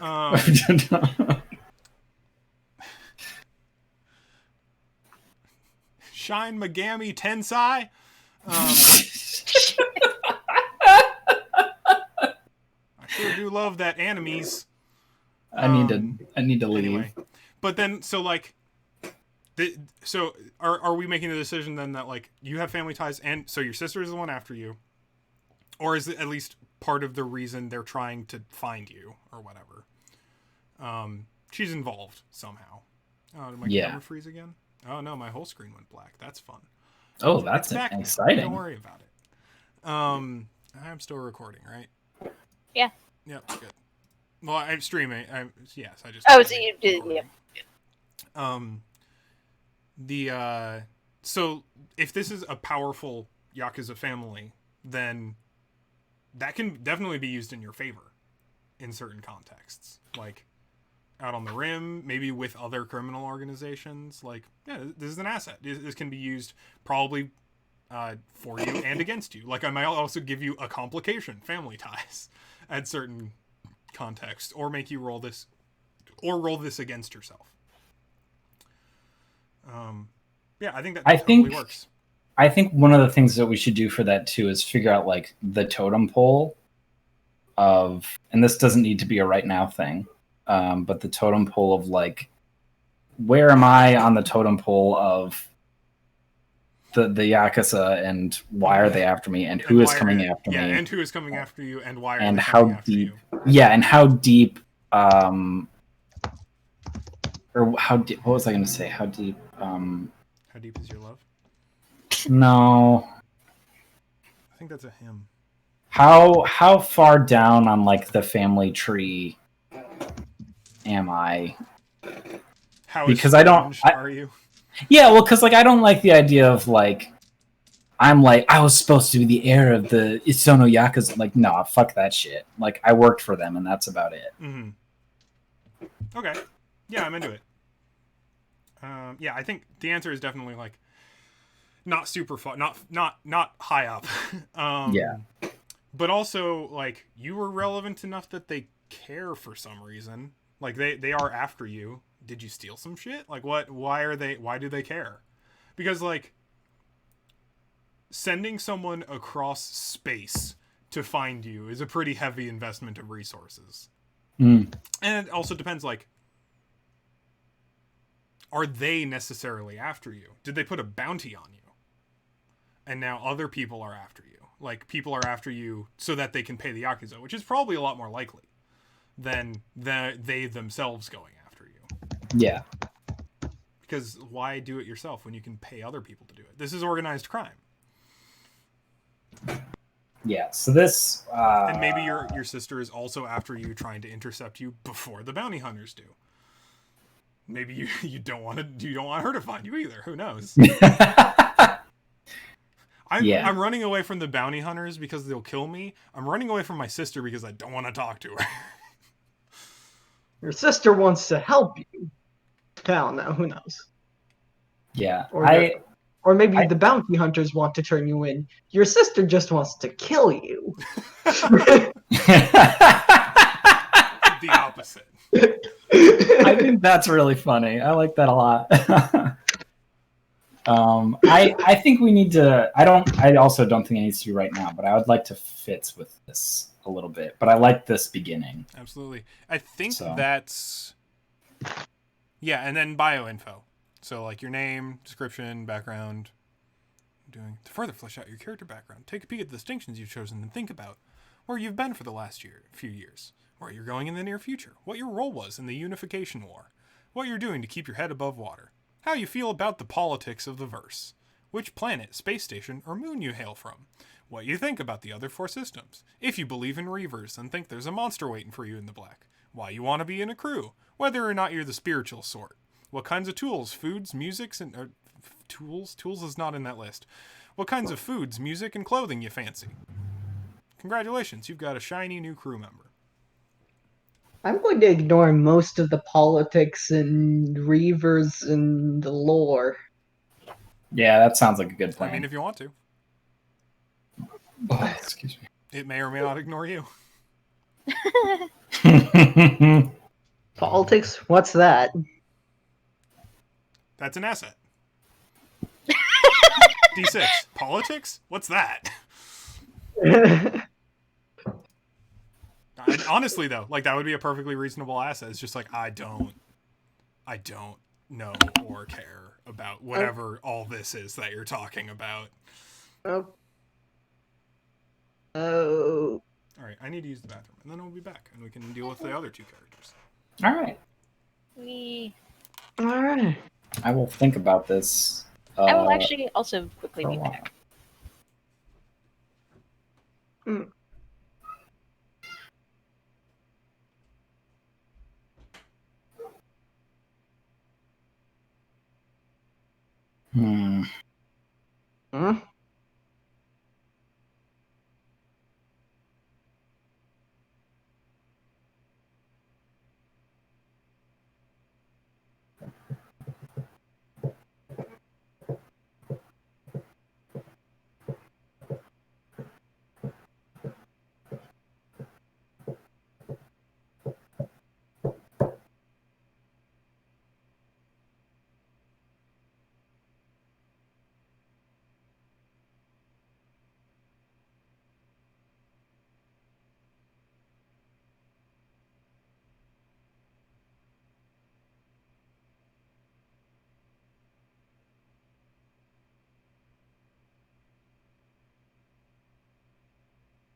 I think I'm also going to be RB. All right.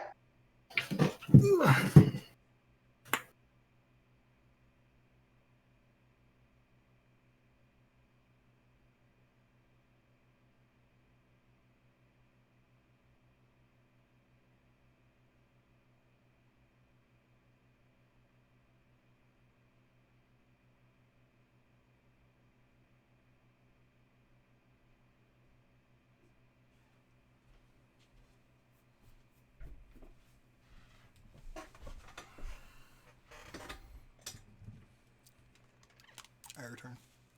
Although Matt did not return and has left for a period of time, Seems unbeknownst reasonable. to me. One of you is going to have to be the captain. Whether officially or unofficially. Fuck. Like, that doesn't have to be your whole character. Especially given you're a 3-person crew. You also don't have to be a 3-person crew. Like, we can have NPC crew members. We also have Caroline, We do. who, and Caroline has yet to wield the leader hat among our RPGs. I think you could make an argument for Dahlia. Maybe. Kinda. At points. I mean, if Staldar went, if shit with Staldar went down the hole, Dahlia was the second choice, definitely at the very least. But Dahlia Joke's on did. you. If Stalhar goes away, Isa's just in charge. Oh yeah, right. I've been thinking about Isa a lot lately. I think I might write more stuff with Isa in it. Not like campaign stuff, just like fiction. Would you want to play Isa as a character? Yes. But like, that'd be kind of difficult because she ended at like level 17. I mean, she ended there, but do we have to? Well, if we're changing systems or doing other things, it wouldn't really matter. Level's fluid and doesn't super matter.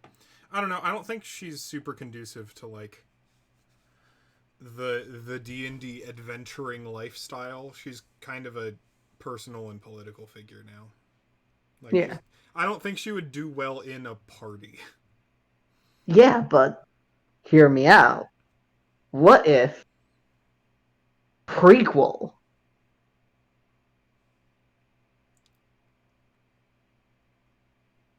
I like your grimace. Yeah, I don't know if Kyla would prequel well. I'm not saying Kyla itself. Just we go back an indeterminate number of years to before indeterminate number of decades or centuries. I don't know. I think I like leaving it where it. If we did that, I think I would play someone who is not Isa.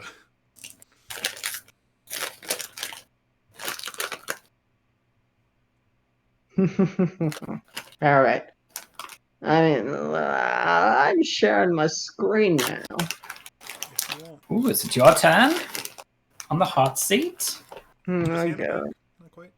No. Oh yeah, maybe I'll wait for that then. Sorry. I was just saying, the ship is going to need to like operate. If again, assuming that the campaign we were playing is a traveler style, we're all on a ship doing jobs. You know what I like?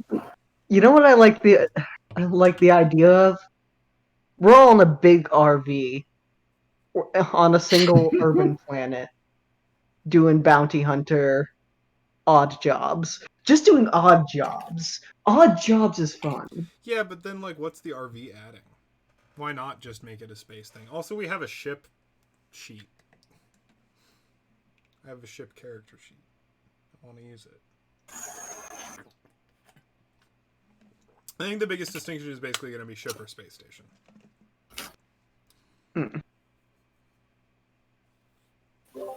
Sorry, I'm back. Space station is going to make it significantly harder for me to hide. Or significantly easier. Well, yeah, because then you'll be on the move. We'll be like, Well, space station would be less. Oh, well, but there'd be a lot yeah. more people around. Right. It's blended. Depends on how low you want to lay. Yeah. alright. Sharing the screen. I said this when Eli was around, but we are going to need a ship's captain at some point. I was about to say, because that's what I'm trying to figure out, is like what our dynamic is, and I'm like, I want to be ships blank. I want to be ships, like I want to be part of, yeah. You want to be very much a Working named with crew member. Right. I was also saying we can have crew members who are NPCs too. True. We don't need the entire crew doesn't all need to be players, and given that there are only 3 of you, maybe 4 with Caroline, depending on whether she wants to play a crew member or a passenger, may change things. So, Wait, why isn't Thorn joining us? he's got other stuff going on, so he can't make a commitment to like a game right now. He's That's moving into a new apartment, or trying to find a new apartment with his partner. There's like there's a lot going on. Okay. So he was just like, I'm gonna pass on this one. Smaller squad. So we've got our muscle. Oh, big beefy boy. So, Actually, he's not really. But anyways. did I share it correctly? Okay. You are sharing. Yeah. So here is the character sheet I start. The idea was Exactly one thing picked up. I choose a couple things. I've done everything except name, skill points, signature assets, because I'm not entirely sure on that. But either way, here's how I've started. I just kind of wanted to make the idea of some scrapper, almost amateurish machine maker. A sort of toy maker was the idea. He's the kind of person who is, well, in the description, tall, always doing something with their hands, very self-absorbed, very self-absorbed and self-concerned. Well, self-concerned to a point. They care about other people for the most part. Not very good at showing that though. I have the salvager thing, which essentially has interesting little fuck, how am I'm trying to think. Trigger? Yeah, sorry. I am not in a very interesting headspace right now. Ugh, blah. Salvager, which is useful. Heart of gold. Hard luck case. I like to think of a person who is part down on their luck, part in a crappy position because that's because they're kind of incompetent in a certain way. They're self-employed now, got fired from many factories, usually because a result of industrial mishaps from them being neglectful or fiddling with the machines because they couldn't resist, and shit, and well, bad shit happened. And now they're just kind of wandering, is a word to say, trying to keep their head above water, I guess. Which is, they're the kind of person to stumble into trouble unknowingly. Interesting. Uh, So what do you do on the ship? oh, I maintain things as best I can. Call me a bit of a kind of mechanic. This So was you're kind of Arcaley then. Except not. Well, Except you're bad at it. yeah. except I'm okay at it. Like, okay, this is what I think for my skill points: 2 in craft, 1 in drive, 1 in flight. Very. That'd be Oh. you only have 1 point left after that. Oh. Because you don't have you don't start with any of those skills, right? Yeah. So they would cost 2 per level for each of those. Oh. They start at D4. But if it's not a highlighted skill, like you don't have it already, it costs 2 point to gain another thing in it. So that would be 4 for craft, 2 for drive, 2 for fight. How many points do you get? 9 total. So 4 for here. Yep. 2 for here, 2 for here. And then you have 1 point left over, which you can't do anything with. You can you can upgrade an already highlighted skill with it. Oh. So if something's already 6, you can push to 8. Something's 8, you can push to 10, etc.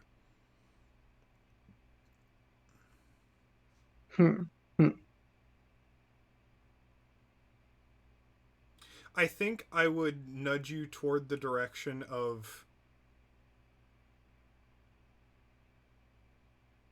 a connection with other people, like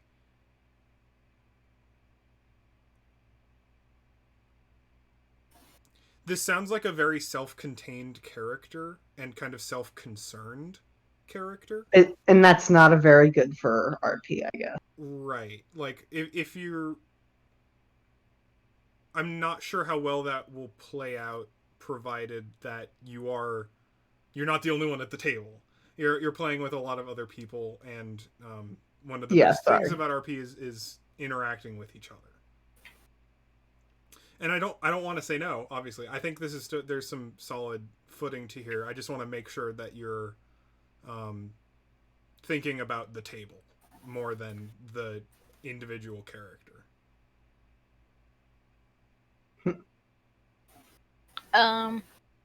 If it would help, I could be ship's captain, and then I could just kick your ass in gear.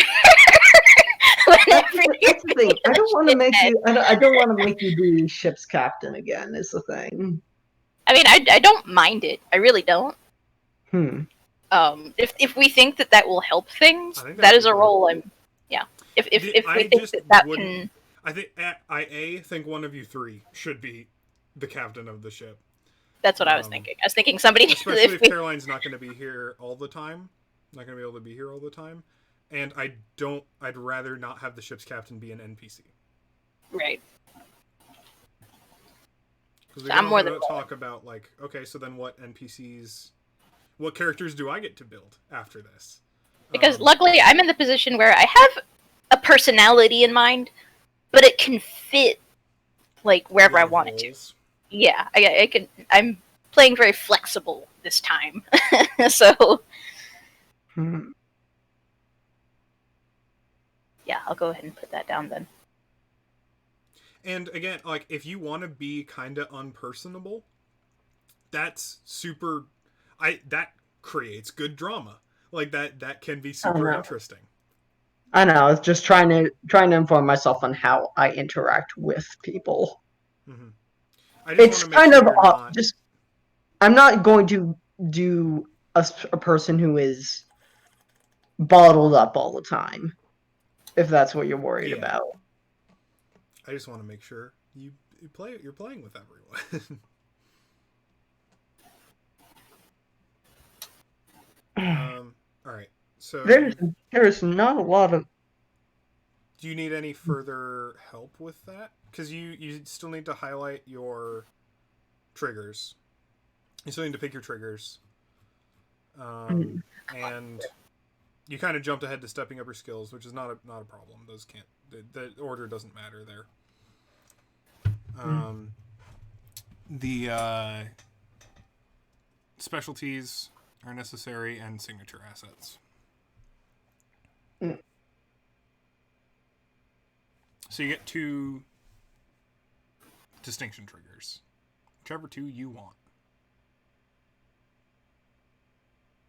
What are distinction triggers again? So salvage your Heart of Gold and Hard Luck case. Right. Those are your distinctions. So currently the things that are unchecked aren't active. Okay, so I get 2. So you get 2 of the 6.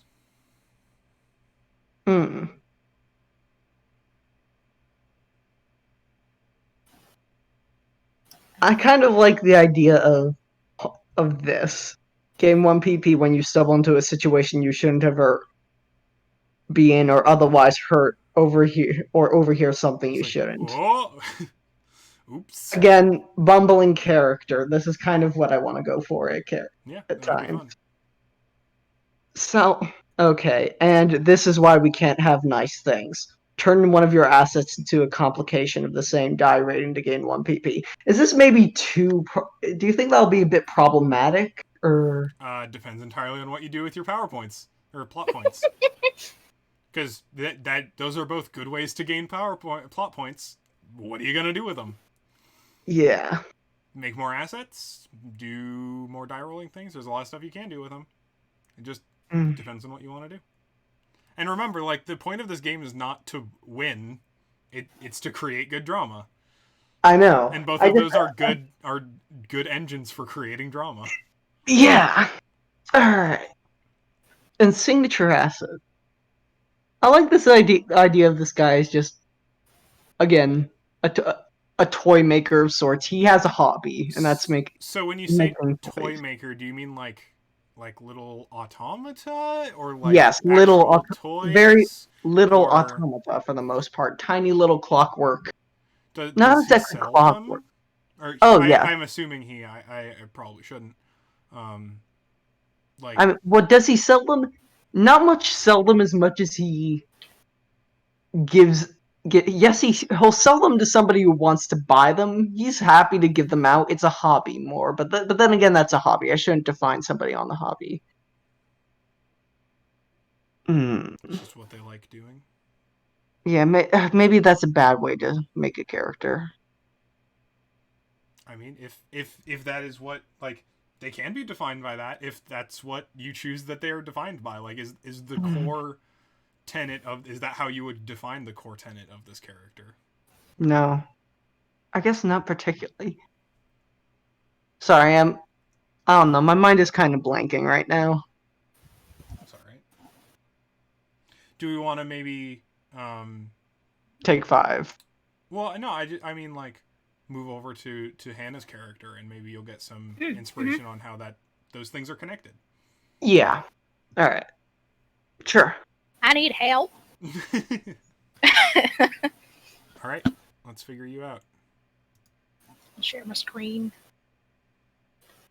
I have to stop watching. There we go. Oh yeah. I have to turn off my thing. Okay. Yep.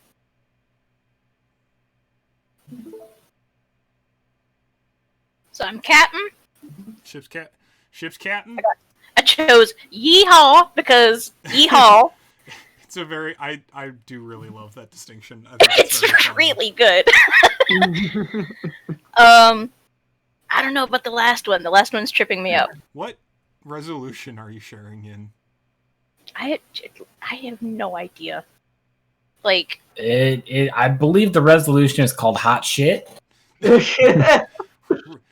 Resolution M at 1. it didn't like give me any options. So like, Okay. It's just a little hard to read. Stream quality. Yeah. Can I do it in? There we go. Can we? Oh no, I can't That do is that. much better. Nitro. I fix. Yay. I don't know for my background. I'm like torn between a couple. So, give me a little bit more of a sense. So you said you had like a personality in mind. Yep. Is your personality yeehaw? Basically. Oh So, yeah. Well, that's yeehaw literally what as it's in, called. Like, you're So going it's ham. literally the personality distinction Oh, is yeah. yeehaw. So So you're kind pretty of gung- going ham, pretty gung ho. pretty gung ho. Pretty Cut just both wires just ready. is such a good name for a character. We're just going for it. All right. Very enthusiastic about things. World weary would probably not be a good one. No. What was some good ones? They're Things we're don't down go at the smooth bottom. is a different one. Shadows of the War. Cool. Um, Smile to keep the darkness at bay. I was honestly thinking about Lifetime like just, of Misdeeds. I kind of liked that one actually. Jack of all Been up to trades. mischief, you know. Sins of my past complication to step up shoot or trick for the rest of the scene. Trick of the trade, spend 1 plot point to create an operate or sneak specialty for the rest of the session. That one's pretty good. That one's okay. So you did some crimes? Are you criming? Yeah, but like it's not like it ain't that serious. But I've been up to some mischief, true. But Hitched. You ever been with a warrior woman? I like that so much. It also doesn't mean anything if you haven't seen the show. You blend into a crowd like a rock blends into a quarry. Harmless looking. don't know if I want to be like Mysterious past. some stuff. Yeah, because it's like some stuff can help like defining what my story is. Because Do that's you the want to thing. be psionic? Psionic. Do you want to be a mind reader? I don't know. Are you sure? No. Because it's like if I choose something that's like decorated or secret brown coat, that just kind of automatically comes with so much like history. Canon baggage. Yeah, which could be a Everything's good. shiny. Don't worry, everything's gonna come out shiny in the end. I do like that one too. Lightweight and lighthearted. That one would just kind of. Oh wait, no, that's personality stuff. We don't want to. Can I pick two personalities? You can pick whatever you want. Shit. So I could pick 2 roles. I could pick 3 roles. Like it doesn't even. Does it matter? Not really. I mean, like it's recommended you pick the 3. You basically just want to make sure you don't get like too much overlap. Yeah, Like you pick one from each to like flesh out your character more, basically. Okay. I also kind of deeply dislike the Biggin I background. I was going back and forth because it's like, fine. It just seems weird. It's just like 1/3 of your character is the fact that you are large. Right, and it's just like that feels kind of bad. I could if they had like rephrased it so that it's like maybe you use your like I don't know, like if you used it more interestingly. Specifically the ability to, when you make light of your physical condition, like you have to make fun of yourself in order to gain an ability, and I don't like that. No, that's pretty uncomfortable. I don't like that one either. Yeah. It's that's the part of the that's part of the Biggin ability. That's part of the Biggin thing. I don't like it. Debt. You're in deep, and it's a hole you can't climb out of easily. No, that would well. Done time. You've done time in the pokey. I think I just like. I think I like Life of Misdeeds. Where was that? That was down further down. Lifetime of Misdeeds. I think I just like that because it could get real interesting. Yeah, go for it.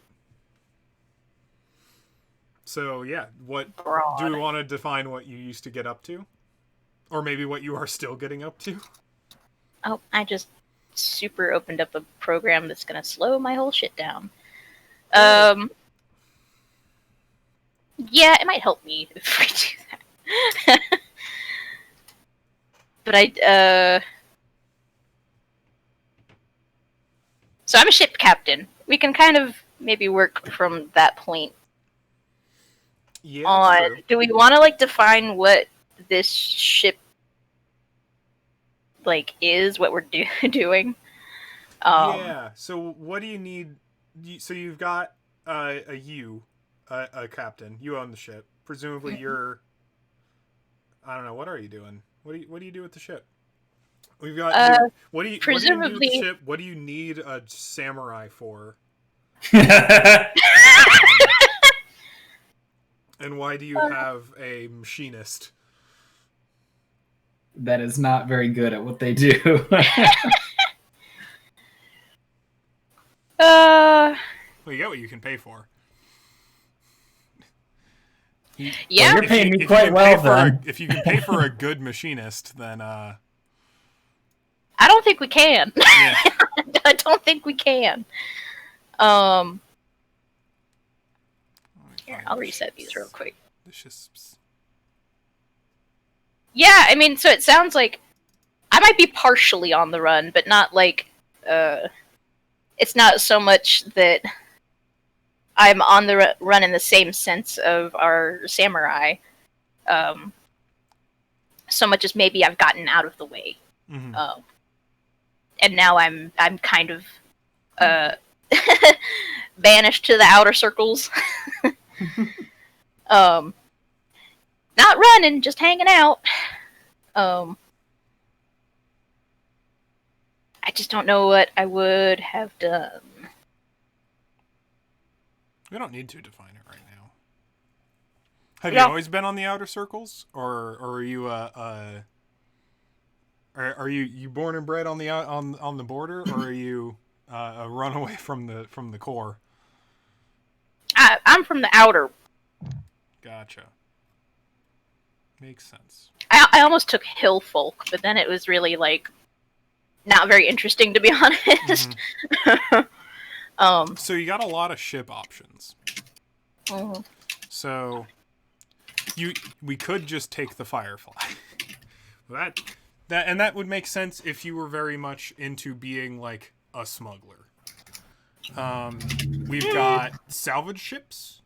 We got short range transports, which is mostly for going from like moon to moon. We've got cargo liners if you're really into bringing lots of passengers different places, or a lot of anything. Do you operate mostly above board or below board, or a little of both? Or We're living in the gray, is what I would think. all right. I think we're borderline. We've got our quote unquote paperwork done, but Gotcha. Apparently you can get a prison transport ship. holy shit. Which like comes with its own security personnel. Like you get a squad of people that are security. That's wild. If you want to. So that and does a bunch of different things. We've got What passenger are like a luxury passenger liners. Viper class courier. Just like super quick. What super is that? small. It's just a really fast little ship. Viper class cure? What? Courier. Other than the Alliance gunships, very few vessels have the speed to catch these small, needle-shaped messenger ships. Their computers are top-notch, with excellent encryption and high storage capacities. Information is power, and this is a conduit. What it gains in speed, the courier lacks in other ways. The thin hull is easy to penetrate, and the vessel's reduced cargo capacity can barely service a skeleton crew. It's very it has the three skills for ships are engines, hull, and systems, and it's got a D10 engines and D10 systems and a D4 hull. So it is fast and it is smart, and it will disintegrate if something so much as blows on it. Yeah, I don't know. I think we need something a little sturdier than that. We have a salvager on board, so it may not be bad to have like a salvage ship. It's quite large. The bulk of these vessels serve mainly to anchor smaller ships in place while the crew dismantles, strips, or repairs them. All sorts of things can be found in the salvage ship's cargo hold, from personal effects of stranded travelers to critical and rare parts that can repair almost any ship. So the way we build ships, I like the sound of that. is we pick. So this is the class. This is the core class of it. It also, which comes with its own distinctions, and then we get to choose more stuff. We get to customize it. So you get to choose a what class of ship, and then you get to pick a history.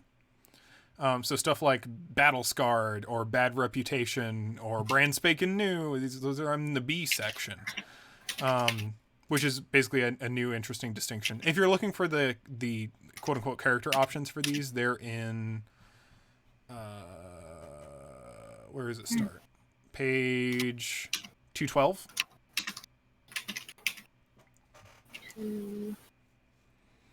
And the stuff you'll actually be able to get your hands on starts on 214. Because all the stuff before that is like military ships.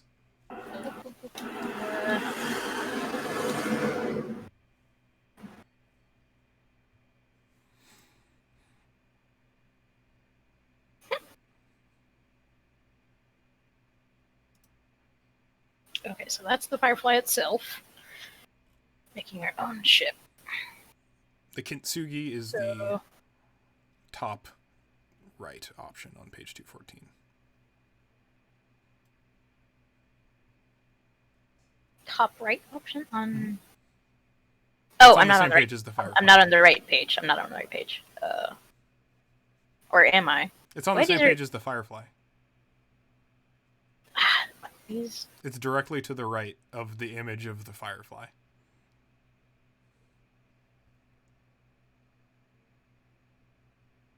On page 214. The page numbers are I'm off. I'm looking at the fucking numbers on the stupid PDF reader.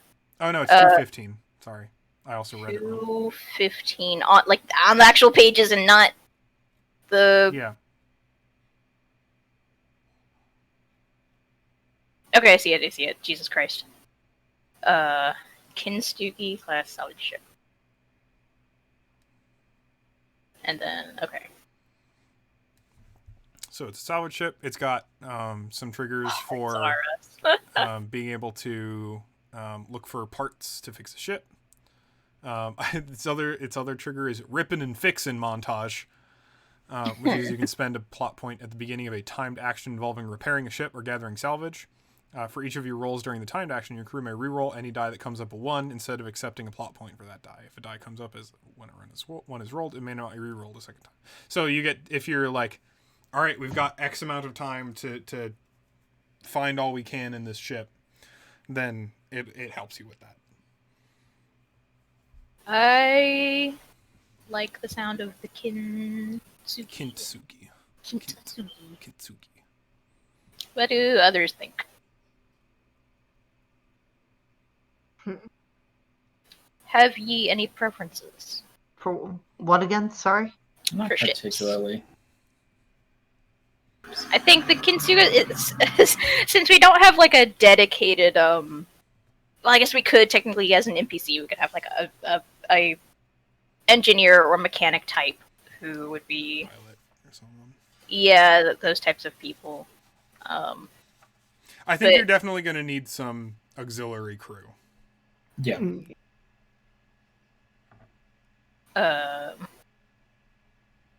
But I like the salvage ship. I like the Kintsugi. All right, let's go with that. I mean, I am definitely going to be playing a sort of mechanic, if you want. I mean, as long as you've got the skill, the functionality, then yeah. 8s across the board. So let me go. Is that a Chinese character? Won't it let me copy text? There we go. Is that a what? Oh, I'm talking to myself. Sorry. Kintsugi is the art of reaffixing like pottery with gold. Oh, So interesting. yeah. Also, yeah, I feel like that's kind of a good way to set tone.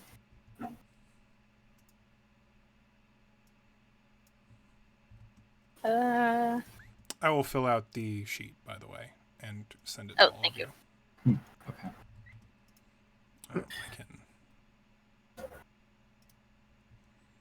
Why so small? I wanted to do some research really quick because I was fairly certain I knew how to say my last name, but I wanted to be absolutely 100% positive.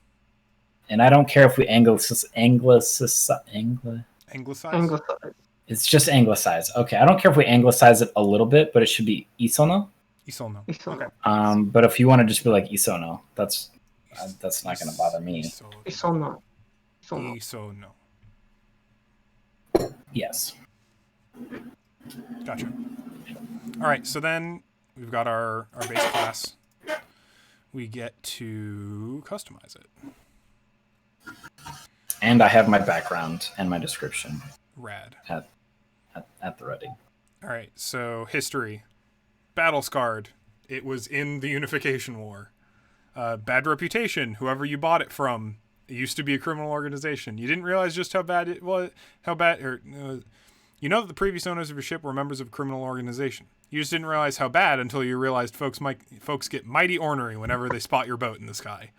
Which is a fun one. So like you bought it from someone that people disliked, and people see the ship and go like, "Oh shit, that motherfucker." Beautiful lines. Some ships just aren't just functional, but pretty. Something about the smooth surface of your ship and beautiful lines appeals to your aesthetic nature. Shiny. Been around the verse. Your boat has been serviced a long while now. It's probably had a few different owners and crew in its time, but it's also got a fair amount of charm. Brand spanking new. A fancy new boat's the best damn investment a captain can make. You've splurged some, but you've got no regrets. Cobbled together. Your ship was built from salvaged parts and space junk. She looks kind of ugly, but she can surprise folk when she needs to. You know what? There was a thing in the book for characters that was like mighty unpleasant or something like that, and it's just like mighty hideous. yeah, mighty hideous. Yeah. That's our ship. Coming apart at the seams. Some folk don't care much about taking care of their boat. They push the ships hard, and when things start to go wrong, they keep pushing. Folk like them be mighty dangerous. That one's very much for like reaver ships. Like it is actively falling apart. Cursed. You always wondered why this ship was so goddamn cheap. Now you know. Weird things just happen to this ship. Things break for no reason. The Alliance shows up when it's most inconvenient. Bad things. This Gorim ship's got fucking. So one of the things with it, one of the triggers is you start every episode with a cursed ship D6 complication. Oh my god! And then you can step it up to reroll dice. So every time you just like, I want to reroll that die, you can make the ship more cursed. If it exceeds a D12, the ship gets taken out. That's Holy of the scene. Wild. That's Garam Strange ship complication to gain 1 plot point. Defanged Tiger. Once a combat vessel, this ship's original military-grade weapons have since been removed and outlawed. If your boat's caught with any weapons of those kind, the Alliance will throw you in the brink. Brink. Lucky for you, the removal of weapons control has sped up your computer system. Mean, lean, computing machine. Hear me roar when you're trying to bluff your way out of a situation. Former laboratory. Even now, you still find residue left behind by strange experiments that were conducted on your ship. And then there's that weird smell that happens every 23 days. They didn't delete everything. Spend 1 plot point to step up or double systems when you're investigating scientific and technological phenomena. Unsettling atmosphere. Off the grid. For whatever reason, your ship never got properly registered. Even when you file all the necessary forms, they just don't get processed right. Famous. Tarnation. Ain't that the ship that did the whatchamacallit to the whoever it was? Your ship's famous. Former salvage. Get unfamous. Former salvage. She don't look like much, but she was lonely, and you rescued her. Oh. Held together with duct tape and chewing gum. Right about now you're wishing you listened to your mechanic when she said you needed a blah, blah, blah, blah, blah, blah for the blah, blah. Did something fall off? Start every episode with a busted up parts complication. And then you step that up to reroll dice. It can wait. Step up a complication related to delaying a needed repair to gain 1 plot point. In the line of duty, you and your crew are involved in some kind of official service. You may think of your ship as yours, but you only have use of it while your boss or government allows it. Which seems like a pretty bad thing. But the triggers are very good. So, send the bill to my boss. Spend 1 plot point to convert a ship complication to a social complication and step it back. So you can be like, oh no, we paid for that. And then you'll just have to deal with it as a social complication later. And you have your orders. Gain 1 plot point when you abandon your current objective because of a direct order. Rerouted internals. Your ship has had so many modifications and repairs done to her that the wiring's all mixed up, and the hoses go to and fro. Makes it tricky to fix her, but amazingly, she's a lot more resilient to damage, too. Stolen. You didn't come by your boat fair and square. The previous owner is probably still looking for it. They don't make these anymore. Your ship's model is old. Really old. Still, the fact that she's fine means you've got a gem on your hands, and there's a lot of advice on the Cortex for fixing her. Still hard to get parts, though. Unsafe.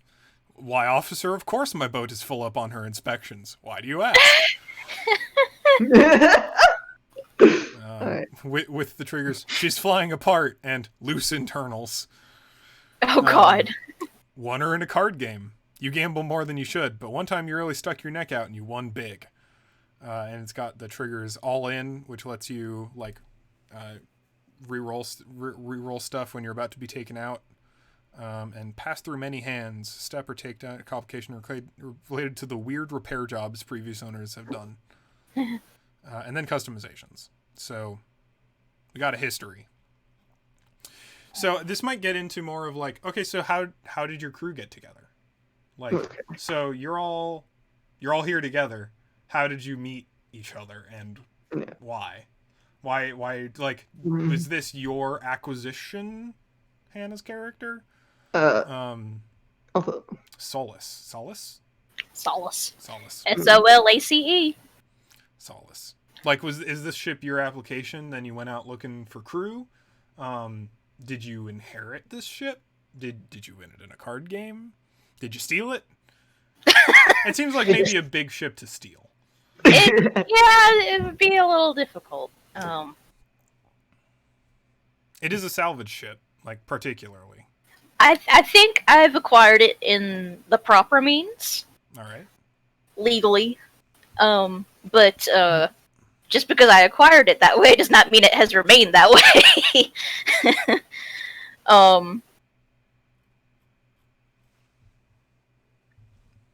No, I think that this has been a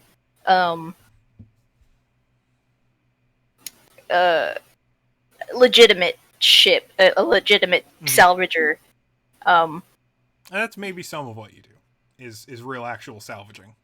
Right, but has since become since my Hey, Eli's character. Yeah, Are sorry. you a licensed salvager?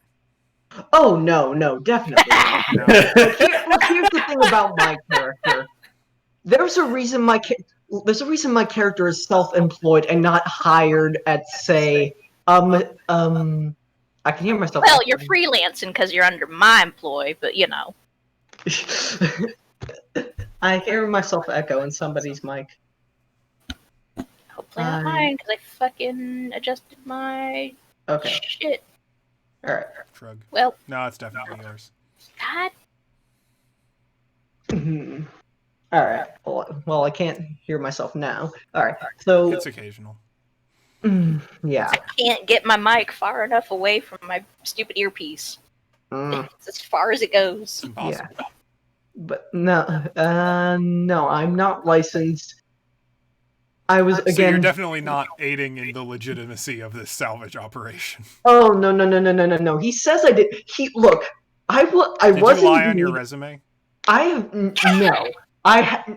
More omitted some facts. I was hired on one or two salvage operations before. I've worked on assembly lines for machines before. But I was explicitly fired from every single one of those jobs because I usually destroyed some very either failed at the job or destroyed some very important piece of equipment. So no, I do not have a license.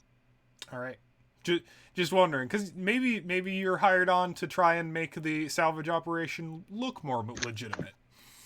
Maybe I do. I sure. Maybe I was, but that doesn't mean I am legit. Mm-hmm. Was you lying on your paperwork? No, boss. I sure. No, boss. I did work there. What paperwork? Yeah, there's a lot of options. I feel like Beautiful Lines is definitely probably not this one. This is not a pretty ship. I was thinking the been all over the verse. Been around the verse? Yeah, been around the verse would probably be. It's been in service a long while. It's probably had a few different owners and a crew in its time. It's got a good fair amount of charm. Well loved. Crew members on board may share plot points with another crew member who's operating the ship. They don't make them like this anymore. Step back the difficulty die when making a fix to repair the ship. Step up any complications that result. That's fun. That's a good one. Yeah, so it's just it's not like old. It's just like it's been around. Like you it is a second / third / fourth hand ship. I honestly kind of like the idea of riding on a stupid old ship though. Like the falling apart ship. held together by duct tape and chewing gum. Like the one that what's the one that that essentially you deal with like broken parts every episode. Yeah. Yeah, that's that one, I believe. Oh yeah. Or not coming apart at the seams. That's the other one. It's the that's the held together with duct tape and chewing gum. Okay. Yeah. Yeah. Or they don't make these anymore, which is just it's a very old one. Yeah. Yeah. No, I think Been Around the Verse is pretty good. And then you get a modification. So customization. So something that you have done to your thing. You can also add signature assets to your... We also get to add signature assets to the ship, which is generally like specific like cargo. For one of the examples in the things that one of Firefly's like signature assets for the ship is that it has a med bay, like a real actual med bay. Yeah. So, but these are the customizations you can get. Armed and Dangerous. Mind if you share your lots of guns. Mind if you share your screen, Cole, so I can see do what that. you're seeing? Yeah, that'd make the selection a lot easier. easier. That's all starting on page. I'm just scrolling down from in the document, but I can also do this. Aha. I can also zoom in significantly. That's scroll fine, speed just is like that. bad. Armed and Dangerous. You've got lots of guns. Automated controls. You've automated many of the systems used to fly your ship. You don't have to pay as much for crew, but if things don't go smooth,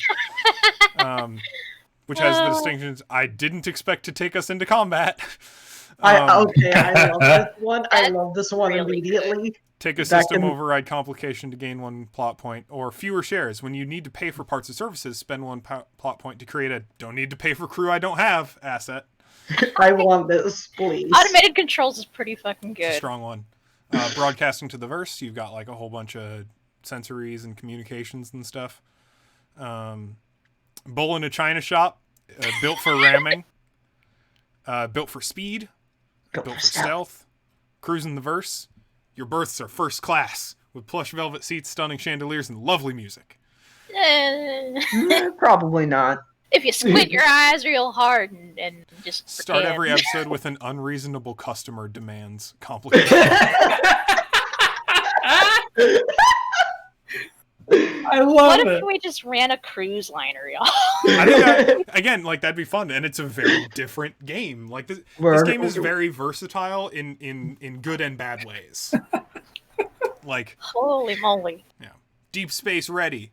Your pantry is stuffed with protein bars and canned goods. You've got extra fuel cells, ammo, spare parts, and a meager library. You're ready to be alone, mighty alone. I knew that was going to happen. When you create an asset like extra oxygen tanks or long-range homing beacon that reflects how you anticipated a particular deep space problem, step it up. Radio silence. When you're floating in the black and there ain't a ship, moon, or planet on your radar, take a "we're all alone" complication and gain one plot point. God. Electronic warfare. You can attack people with your computers. Livestock hauler. You've modified your boat to gently carry livestock and other animals from world to world. Your cargo bay is mighty comfortable, and your med suite is arguably better for your animals than for your crew. Optimized for Atmo. Boat's aerodynamic stabilizers and heat shielding. Stuff for staying inside the atmosphere. Registered mobile hospital. Not only do you have a fancy Alliance-sanctioned med suite, but you've set up your cargo area as a triage center and converted your passenger quarters into hospital beds. You've got the credentials to buy, store, and resell plenty of high-tech medical equipment and drugs. Unfortunately, all this high-tech gear makes you a target. Experimental. Outfitting with cutting-edge technology. What better place to test it out than the verse? Smuggler's Delight. Certain ships have been modified to address the needs of privacy-minded crews. If we wanted to get into why... the salvager characters on the ship, experimental might not be bad. You're just like, well, he sure did fuck with the ship a whole lot. Experimental settings. When using a ship's signature asset, you may step up or double that die. Step up any complications that arise from the roll. In any pool containing systems, you may replace 2 dice of the same size for 1 stepped up die. Green living. You've got plants in every nook and cranny on your ship. You've almost perfected your recycling system, and you've figured out how to reconstitute them protein bars. Just don't tell your guests what they're drinking. I like trees. Whenever a stressed out crew member finds time to relax on board the ship, spend 1 plot point to step back on a related mental complication.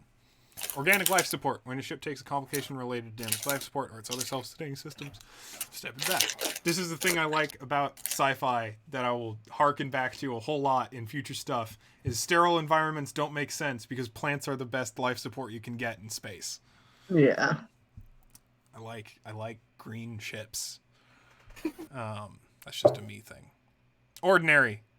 You don't much like messing with your boat. Besides which, easy peasy get parts. Then everyone knows what your ship can do. Sundiver. You can get real close to a star. Turtling. It's dangerous. Your armor-plated hull and reinforcing struts help, but you're a mite slower than the other bits. She may not look pretty, but she's a tank. That's the last one. Alright, alright, let's make a case for some. I still really like automated controls. Automated controls is very good, Automated especially control. since you have very few. If you're going low crew, that's like That perfect. will help with that problem very easily. Now I have a question: am I allowed to make an AI character who is the automated control? Yes, definitely. Yes, please. I like that. I like that. Cool. All right, I'm down for automated controls. Robot wife. I like Computer wife.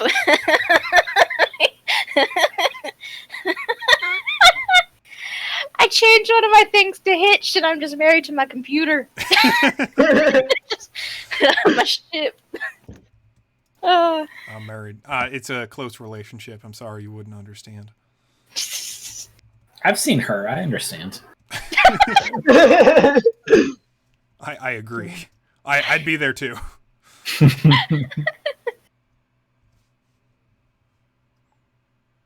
If I could also date my phone, you know I would, because I never put the damn thing down.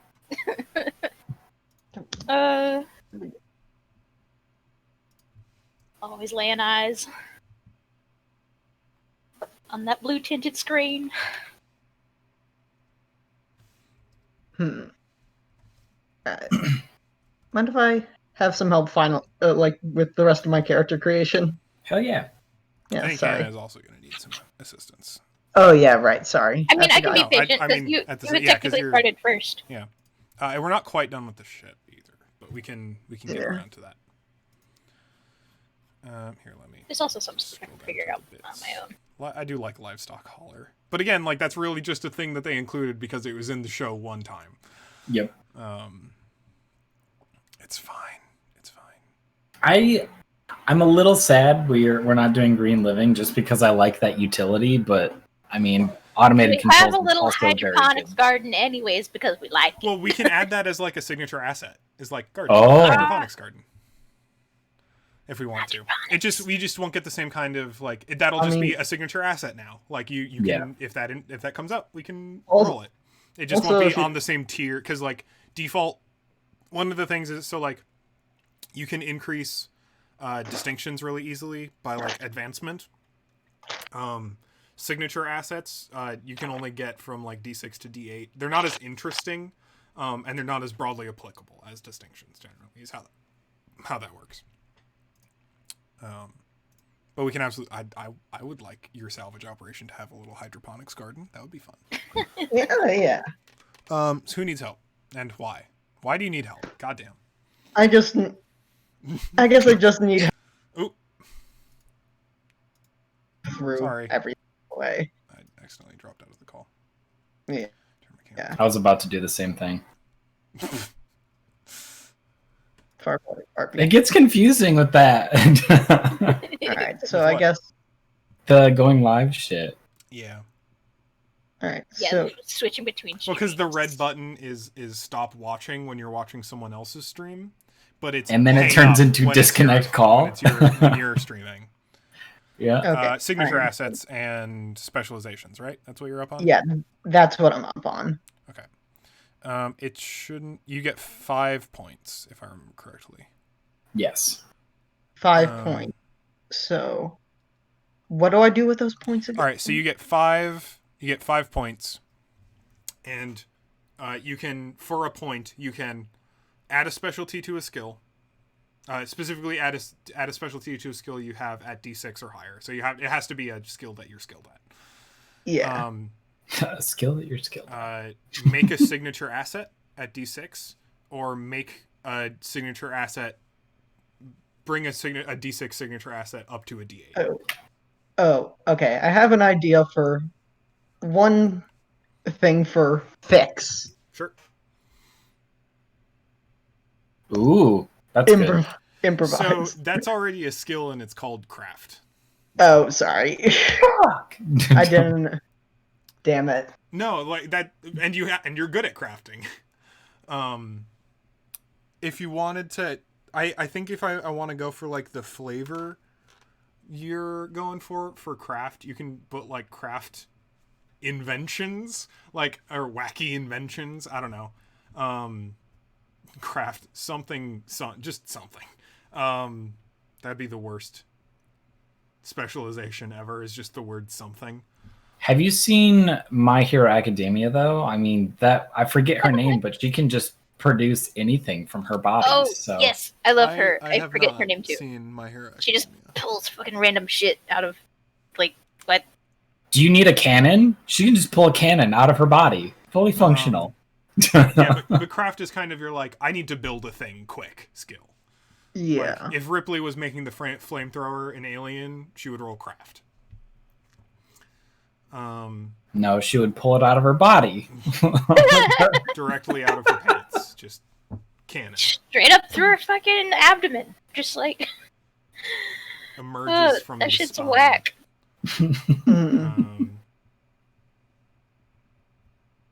Yeah. Mm. I don't know. What do you want? Do you have like a toolkit? Yeah, that's for a signature. So points for the points are split between the specializations and the signature assets. Yes. So one would be a box of miscellaneous parts. He likes to keep things like, imagine just a box full of little say little gears, or a tiny, not exactly a little pipe or a little engine, things that he can just put together and take out a name. You don't need to be more specific than that. Just like box of machine parts. Do you want that to be D6 or D8? Is it 2 points for D8, 1 point for D6. I'd like that for a D8. All right, so you got 3 points left. Alrighty. Actually, I guess. Excuse me. So a signature asset is. What is a signature asset? Doesn't have to necessarily be a tangible item, correct? Right. It can be basically whatever, as long as it is like, it's basically a fundamental truth about your character. He's whether had that a be a thing you always have around with you, or a strong aspect of your personality, or a connection you have to someone else. Then I guess a bunch of jobs from a bunch of places would be a signature asset. Yeah, absolutely. Just like he's worked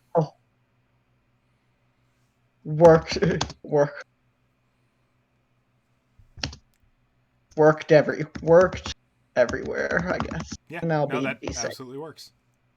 D6. Like, she's like, oh yeah, I've dabbled in that. Like, I know a little bit about that. Or, yeah, I've worked there. This thing happened, but okay. Oh wait, no, not mining ore drill. Yeah, I know how to fix that. I've worked out there. We're doing salvage. Yeah, I used to do that. Yeah. Let's see. Tree. Do you have? You're not skilled at no, so you don't get a free no specialization. Yeah, I know. I know. So I think specifically you don't. So I do want to quickly address a thing. Yeah. That may be relevant. So your character is one of the ideas behind your character is that you're not very good at your job, right? Yes, I'm mediocre. Your skills say otherwise. Really? That's not. Well, yeah, 8 and 10 are skilled. Oh, I thought 10 and 12. Well, 10 and 12 is you're the best in the universe yeah. at it. Like 8 and 6 means you've been like if you I'm not saying that's a bad thing. Like your character, maybe your character thinks they're not good at it, but when push comes to shove and you're going to be rolling dice, you're going to be able to succeed at things like fixing and crafting. Okay. I just like want you to know that, because like if you're building a character around I'm a bad mechanic, if you try and roll mechanic with the page you've got right now, you're probably going to do pretty good at it. But it seems to me, and that's okay. Like maybe your character just has major confidence issues. either that or they're just very aloof. That's kind of the feeling that I've gotten from what you've been saying more so than anything else. Like, I agree. Like, your skills are pretty good, but from what you're talking about, you're not necessarily always there. If that makes Not sense. performing at That makes not sense. performing at maximum capacity, let's say. Yeah. All right. Yeah, and I don't think you need to like respec your character for that.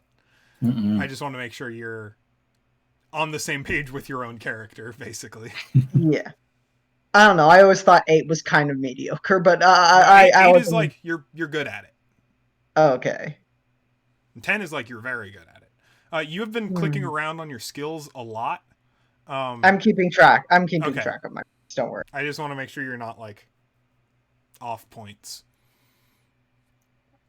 Yeah. I had this at 10, Mm-hmm. meaning I don't know if I have one more in it or two more. If you already had fix, which means that I already had this. It only costs 1 point.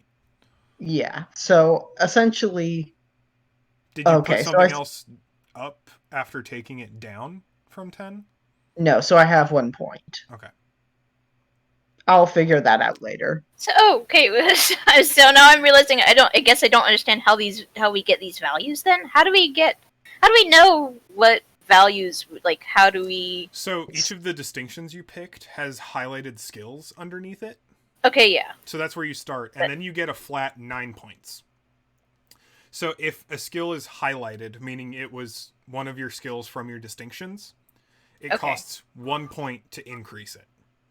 If it's not highlighted, meaning it starts at base 4 and you don't have any other modifications to it, it costs 2 point to gain an additional die in that skill. Okay, so I have 9 points and I get to choose which highlighted skills or unhighlighted. So I can... Okay. That's making more sense now. Okay.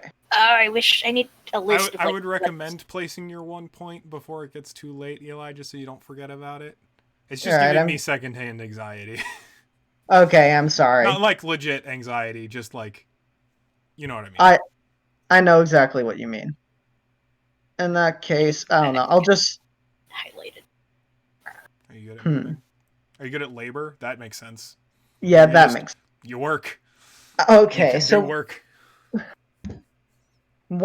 Alright, so for a little specialization, how for move hightailing it, getting out of the danger zone?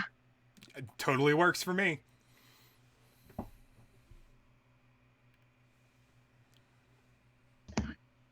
Makes sense. Yeah, that's a good specialization for move, is I know how to get out of a bad situation. Hightailing. I know how to not take responsibility for something going wrong. Craft. Again, I like the idea that this guy makes toys and charming doodads. Mind if I just say baubles? Yeah, or entertainment. Baubles entertainment. I like the word bauble, though. Baubles is fun, yeah. Yeah.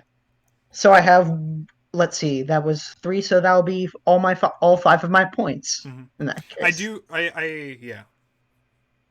Do you have anything to say? Well, I was thinking about, like, setting stuff where, like... I guess it varies on where you are in the region. Because, like, this is a post-internet world, too. So I'm... You're going to have to make some pretty good toys. But also, like, if you're on the rim, it matters a lot less. Because, also, less Cortex connection. I also think you did... I also think you doubt the fun of having physical toys around. I like having physical toys. Have you seen my room? Yeah, then why are you so worried about a post-internet world, pal? People like people like toys. Yeah, they do. Yeah. Um. Yes. Is that all your specialization and asset points? You've got one left. No, you don't. Because you No. spent two for the box, one for worked everywhere, one for hightailing, one for baubles. That's all 5. Yeah. And then everything else is just your bio. Derby. Derby Derby's something. a very good name. Derby Dreyfus. Dreyfus, that's a good. Isn't that from? Dreyfus is what's her name? Something. What's her name? It's Julia. Julia Dreyfus. Oh, I was thinking from the not Chris Perkins. C-Team? Yeah, C-Team. Drebus. That was Drebus. Dreyfus. Drebus Beestinger. Which, okay, yeah, he's a bumbling character, but he's bumbling because he's a Literally person a who... bee? No. Drebus is a character who is, the kind of person who keeps finding a new hobby, who is always, oh, this is my calling, no, this is my calling, no, this really is my calling. All right. The meme is he's an indecisive, yeah, whatever. I am realizing it is almost 10 o'clock. Oh, sorry, we're gone. Yeah. Do you need any more help, Hannah? Probably. Let me. Oh, am I still sharing? No. Oh, okay. Jeez. Okay. Oh, I see. I'm just watching. Oh, right, I can... You don't have to stop necessarily. I should. I'm just trying to figure out what I want, where I want points to go. You can't see. I have a little sticky note. Oh, do you have your highlighted skills up yet? I have a list of all my highlighted skills from my Distinctions? distinctions. Yes. Because those aren't optional Okay, so I just get one automatically for. for all. What of if those. they overlap? Then you get So, it like, what if I- additionally. So then it would just go straight to okay. Then I'll get this confused by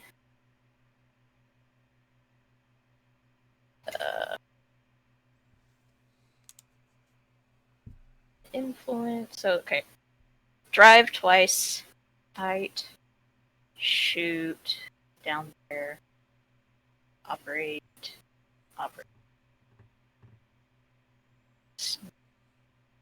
Got it. Fly, got it. Focus, got it. Influence, got it. Okay, so that's my base. That's all the.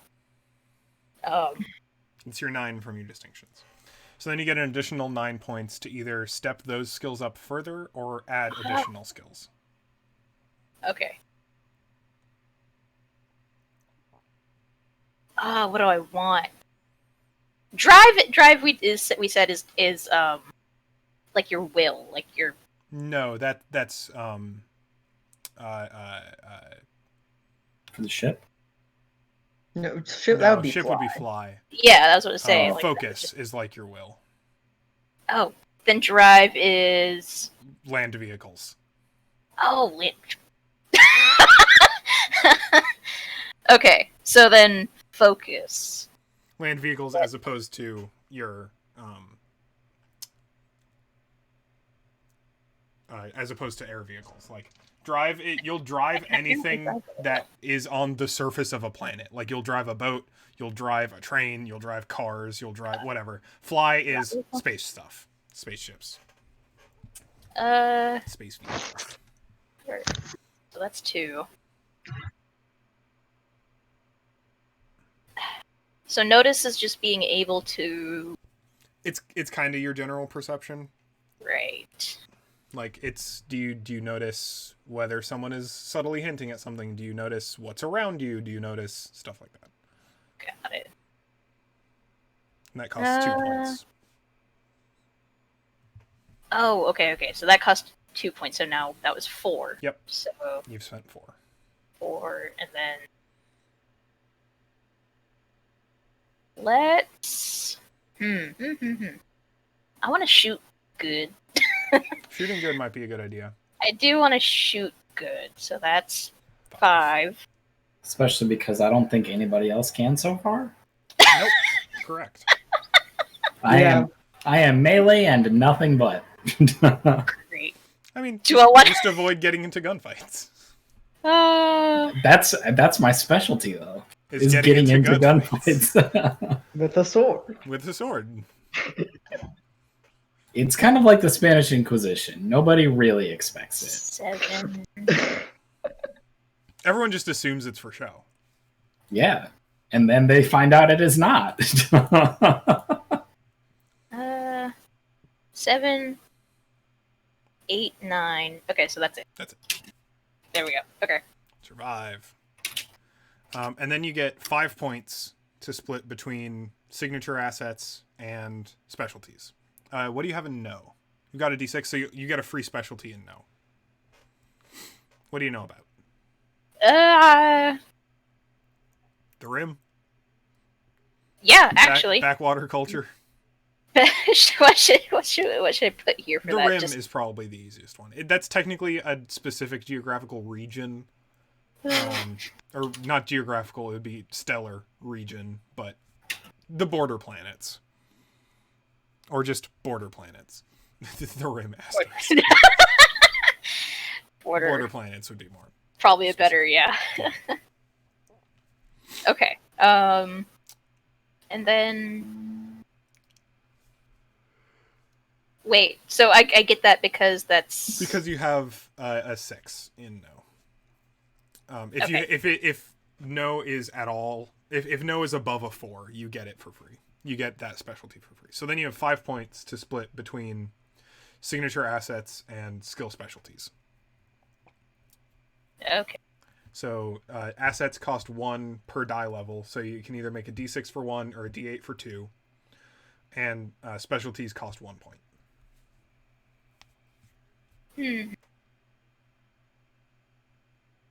This sticky note I've got up. Assets. Do you want to always make sure you have your gun on you?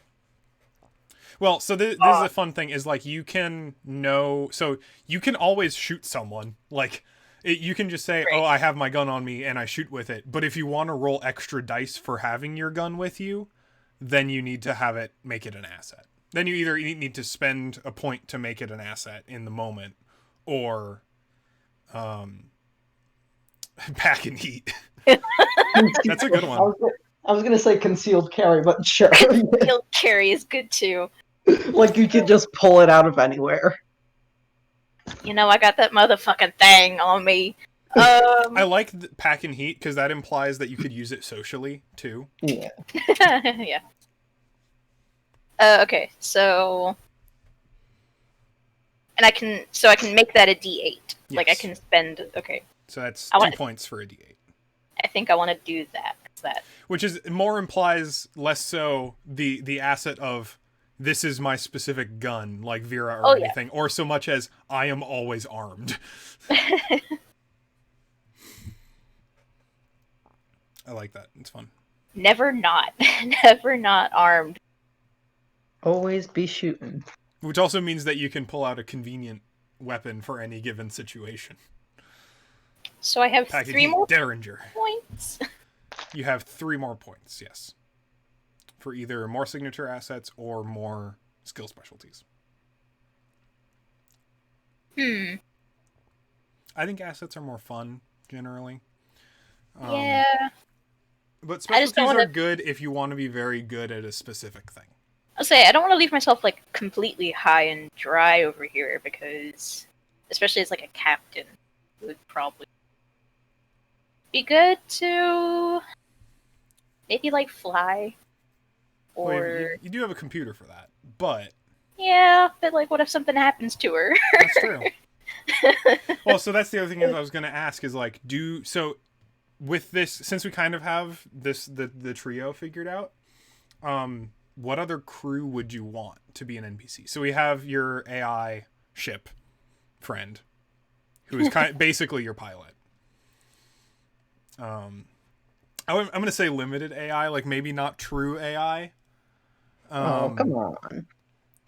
Well, look, they're not going to be like omniscient. Listen, she'll Because- want autonomy. We can't.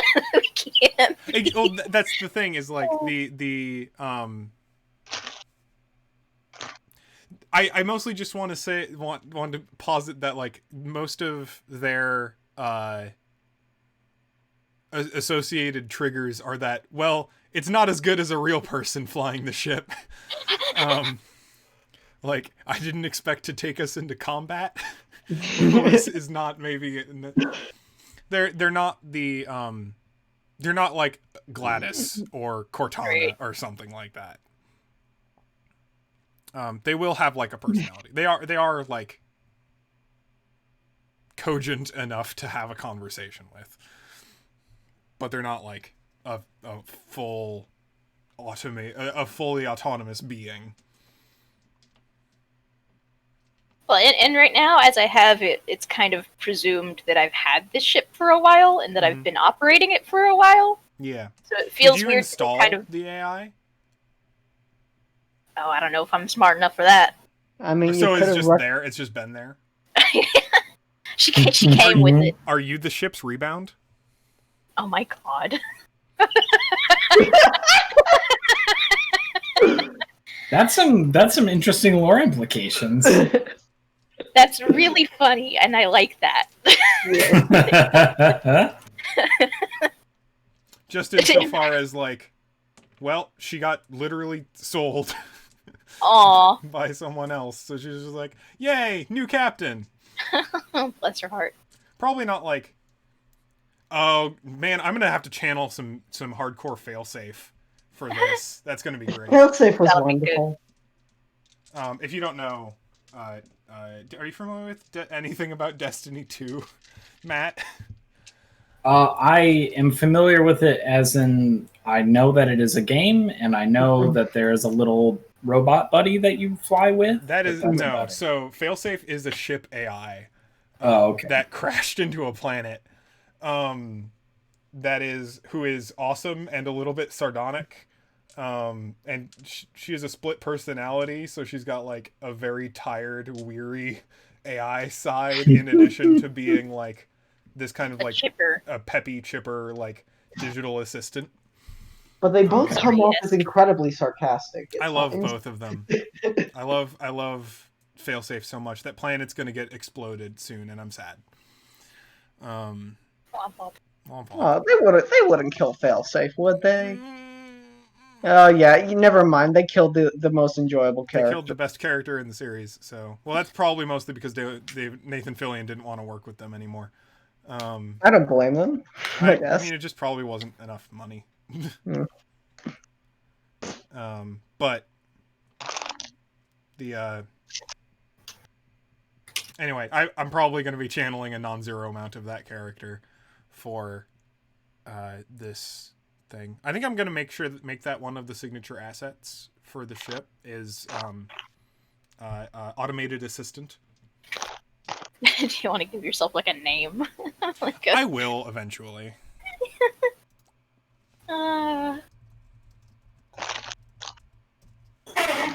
Maybe it never.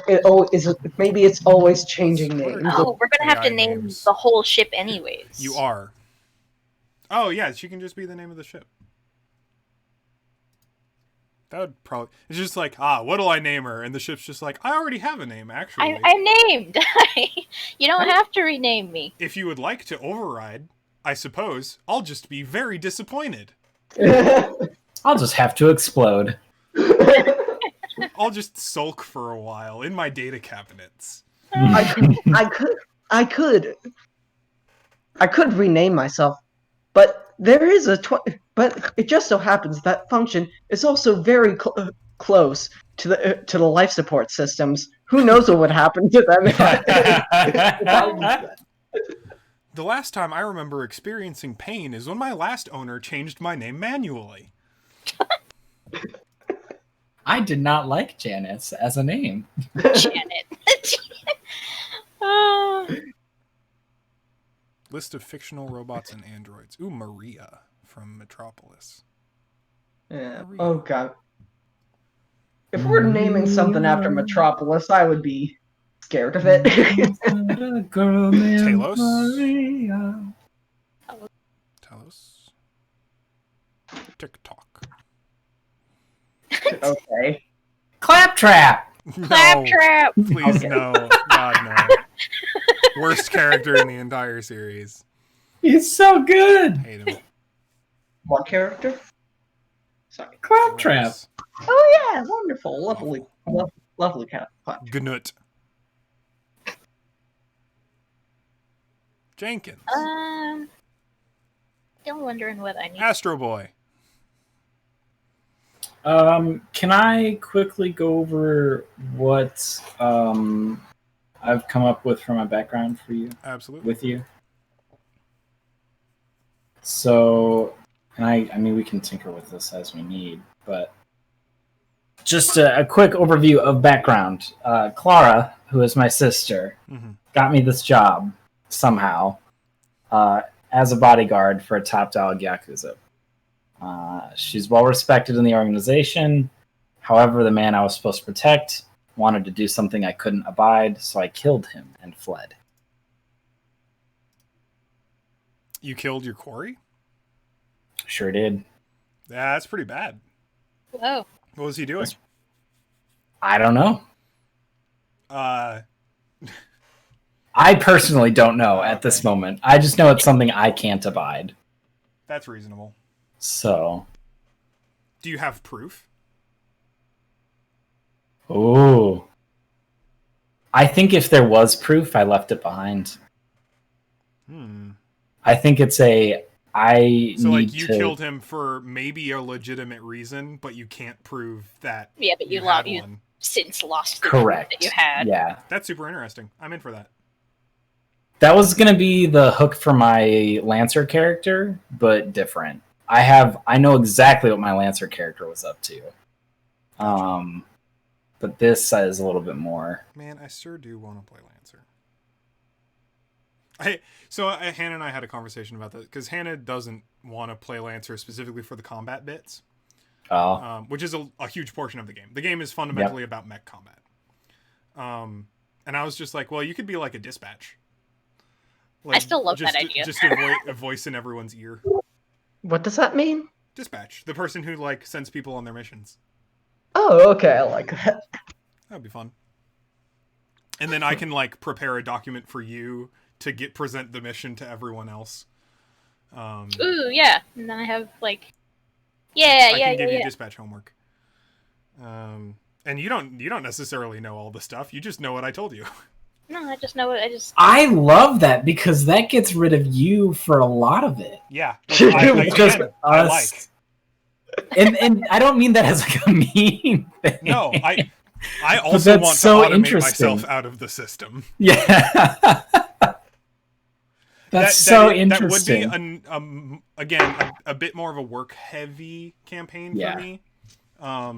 But I would also be super interested in doing it because part of the reason I'm interested in playing that game is creating cool combat scenarios, and running them because I want to play that game very much like a board game. Do you think that game is okay for like a one shot? No. A 3-shot. Maybe a revolver. But like I think you need at least 3 sessions for that game. Because if you are playing a one-shot, you're just playing a board game. 80% of your time in that game is going to be spent in combat, learning and figuring out combat. All right. And especially since a huge portion of that game is mech customization and advancement. So if you're running a one-shot of that, you're either A, expecting players to learn off the bat enough about the game's complexity to design their own mech, which or you're just playing with the starting mechs, which are not nearly as complicated, but literally designed to get people to understand how the game works. So then as soon as you get people to understand how the game works, it'll be over. Okay.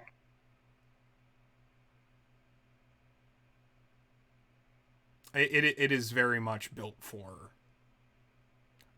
or you have a really long one-shot and you run more than one mission during a session. Which would mean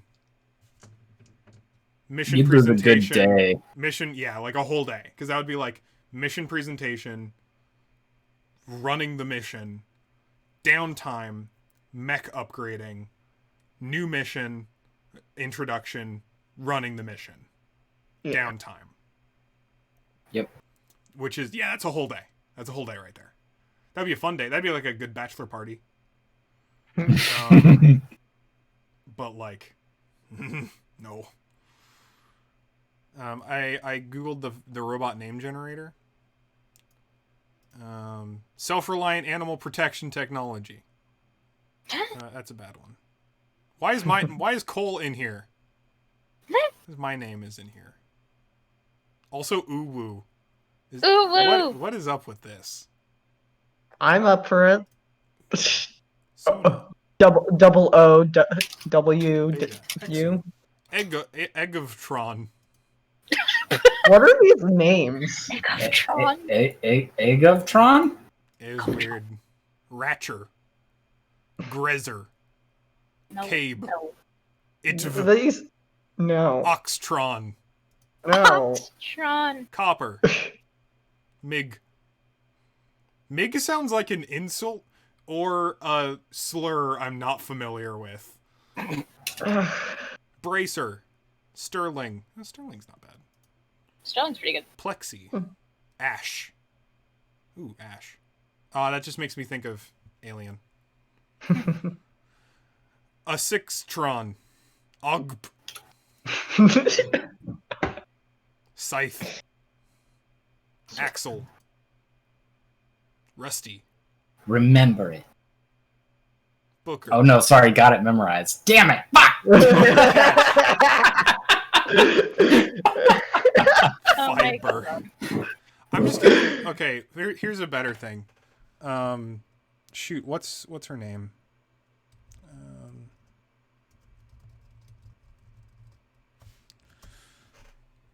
The person who invented computers. Ada Lovelace. Right? That sounds familiar. Is she the one that invented punch card computing? Yeah, she the proposed mechanical general purpose computer. The analytical engine. Yep. Ada. I think I'm going to go with Ada. Ada's pretty good. That sounds great.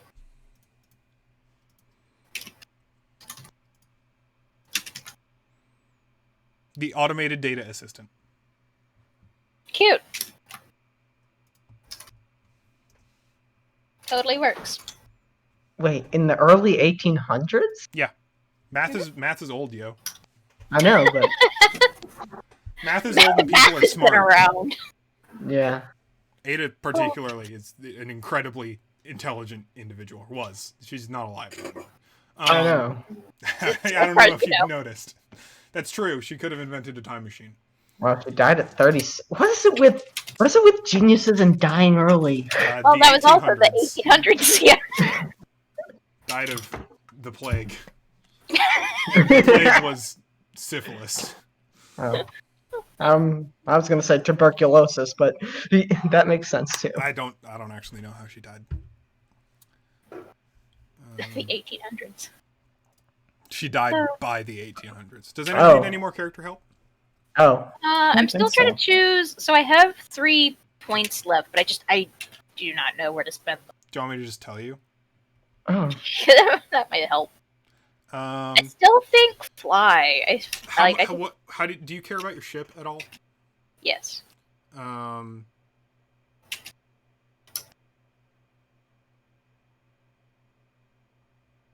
think it'd be a fun signature asset is just like love her to bits, and just like a D6 asset about how much you care about your ship. Aw. Love her to bits. Yeah. Honestly, I want Why to say can't I am having a stroke? Sorry. Jeez. For Notice, like this is just a meme, but what incarnation for Notice? You just notice you have an idea, you have an eye for danger or something like that. What I don't know. incarnation? That's something. That's nothing though. What about I feel like that would be an engineering thing, wouldn't it? What? Like, what incarnate? What is What this? incarnation? Whenever you create a complication based on a mechanical failure you didn't realize, then you have to say the words "what incarnation" to trigger it. I mean, that's literally. This is why we can't have nice things. Turn Yeah. one of your assets into a complication. It's a fun one. fight? Don't mess with Texas. Fight brawls. Honestly, like fight, just like I brawl. I'm gonna have a tussle. I do like that, so that would be my. So I only have. Someone's gonna Punch be him. brawling. Punching. So I have 2 points left. So No, that was your last point. Oh no, Oh. you've got one because Border Planets was free. Oh right. Okay. You have one more. Blah, blah, blah, blah. Influence, threats, influence. How are we gonna let it sway? Sweetheart, like how do you influence people? Oh. Generally? Are Uh. you sweet? Are you kind? Do you threaten people? Are you tough? Are you Sweet talker. Sweet talker? I was thinking about that too. Yeah, there you go. Boom. Done. Wow. Alright. What's And left then to? I guess we Just need. filling out your description and background and stuff. That's it. How do I know how much I start with? You start with 1 every session. Okay. Oh, nice. Cool. All right, let's finish up the ship. Yes. Yeah. Here, I will I'll go ahead. end stream. Done. Done. Oh, the ship. I thought you said the shit. I mean that too, I guess. All right, so the ship. I'll do some drawing later to like see if I can find a satisfactory like layout Shape. that people like. There's a salvager, so it's gonna be kind of like square and bulky. I think would be fun. And we can like I'm probably gonna list like what locations we need in it. So we need to click 2 more of our triggers that we want. So we've got parts are us. Spend 1 plot point to create a D8 asset when you're looking. Oh yeah. Do. Yeah. So parts are us. Spend a plot point to create a D8 asset when you're looking for a part to fix the ship. Ripping and fixing montage. Spend 1 plot point at the beginning of timed action. You get to have a whenever you're doing a salvage, you can make it more advantageous for you. You can roll better, not necessarily make it more advantageous for you, but you roll better. Well loved crew members on board may share plot points with another crew member who is operating the ship. They don't make them like this anymore. Step back the difficulty die when making a fix roll to repair the ship. Step up any complications that result. That makes me have an idea about Ada, because this is an old ship, so she's kind of an old AI. She's been around. Well, which means that she's had time to develop. Ah. So, like, because especially what we know now about, like, machine learning, like, she's probably a quite smart, like, she probably didn't start with a personality. So she's like After constantly... trillions and trillions of generations and trillions of variations of Ada, this is what we have gotten. Mm-hmm. Because she's been around for a long constantly time. self-improving. Yeah, exactly. That's interesting. But I like she's that. also old. So, yeah. like, the double-edged sword of, like, she's more, like, intelligent than most AI, but she also, like, is less compatible with technology than most AI. So you're saying they don't make them like this anymore? They don't make them like this anymore. I'm not saying that's what we have to pick. That was just an idea for Ada for me from a character perspective. I like that.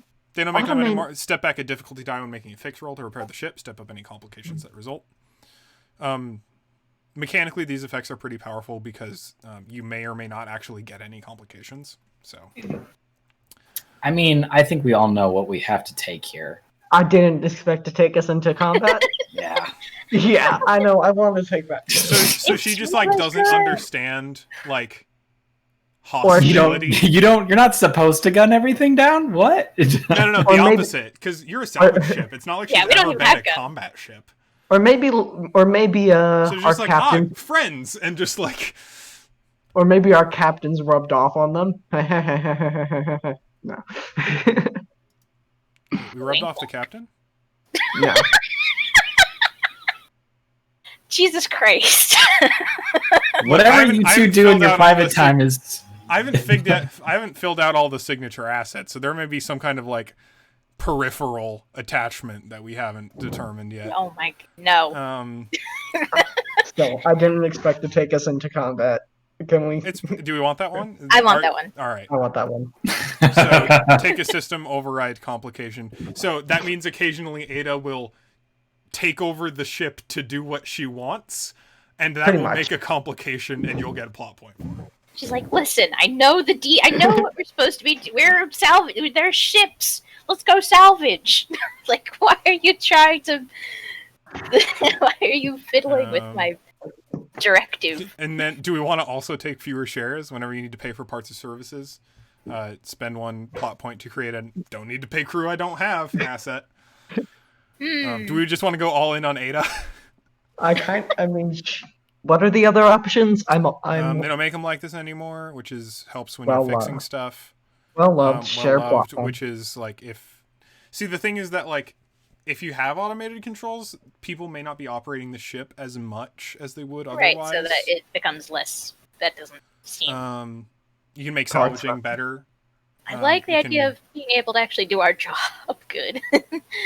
I also like the idea of us Actually- not being able to. I also like the idea of us not being able to do our job good. Ah, Parts R Us would just be helpful. It's just But just helpful. Because if our ships It basically just means if you ever need a part, you're almost guaranteed to Got have it.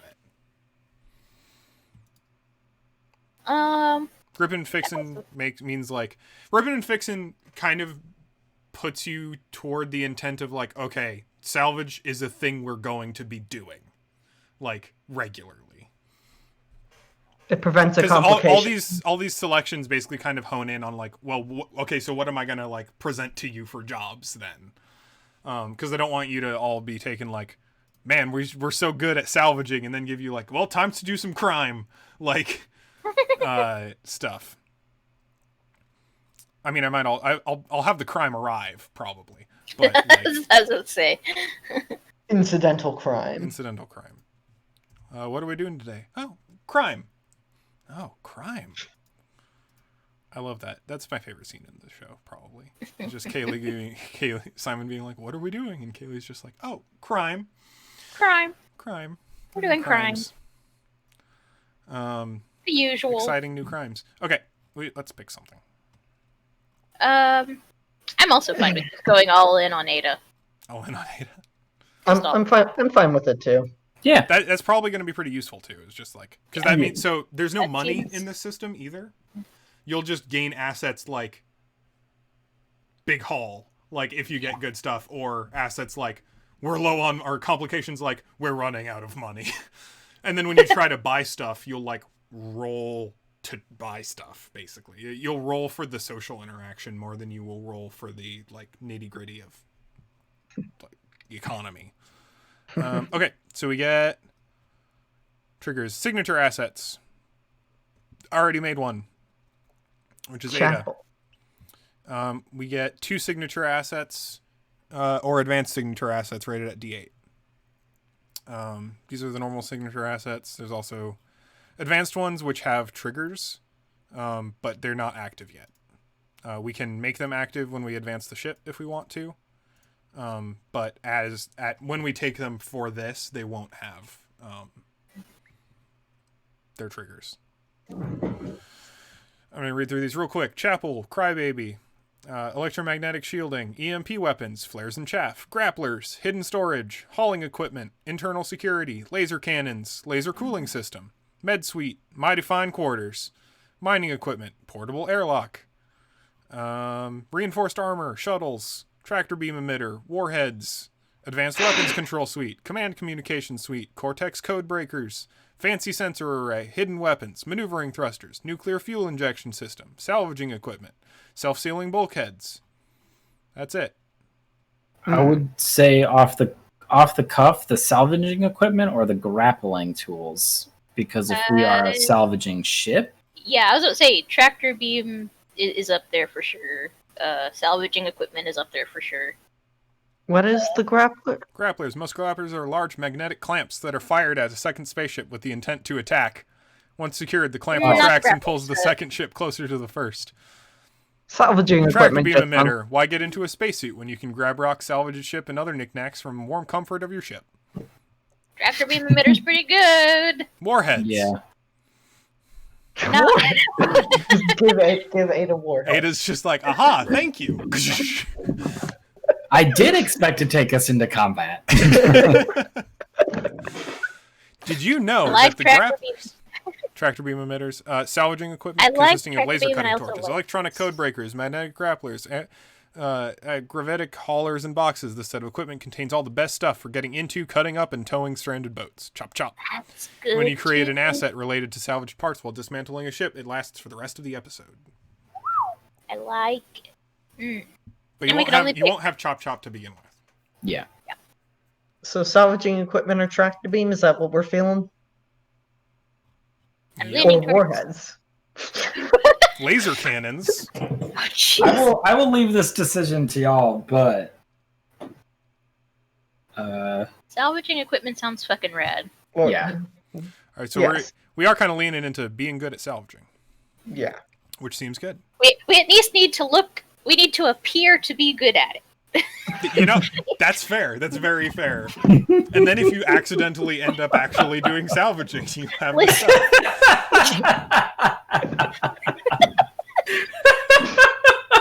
We have to at least look like we're doing our job, y'all. We can't. Boss, but we haven't done a salvage operation in like a year. This stuff is just weighing us down at this point. We're listen. salvaging. I'm sorry, you're salvaging our ship? You mean the one that you just grabbed and that we're currently on? What do you plan to do with all these human souls on board? You can leave. Oh my god. Holy shit. What the hell am I paying y'all for? We're gonna find out, and it's not gonna be a good time. Oh my god.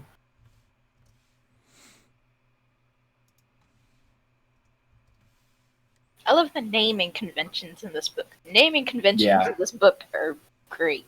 It's grown on Very, me. very good. Chop chop. Well, I mean, like, it's funny. It's funny you say that because Apocalypse World does the same thing, but like, Yeah, I'd argue it- better. But that doesn't mean this isn't good. You give the abilities a quippy name, and then. I mean, I like Apocalypse World too. So Yeah, no, it's good. I like it's it makes sense that I also. it's good. Like It's the good, and wording. I like it. Uh, Yeah, so we've got Ada and salvaging equipment, and those are our two signature assets.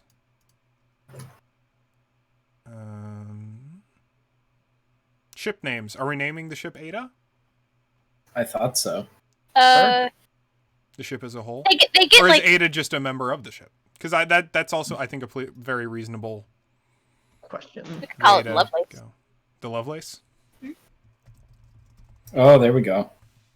That's fun. Hmm.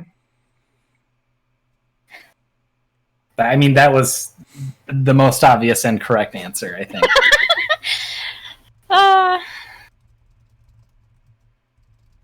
Gross. All right. So, and we wanted.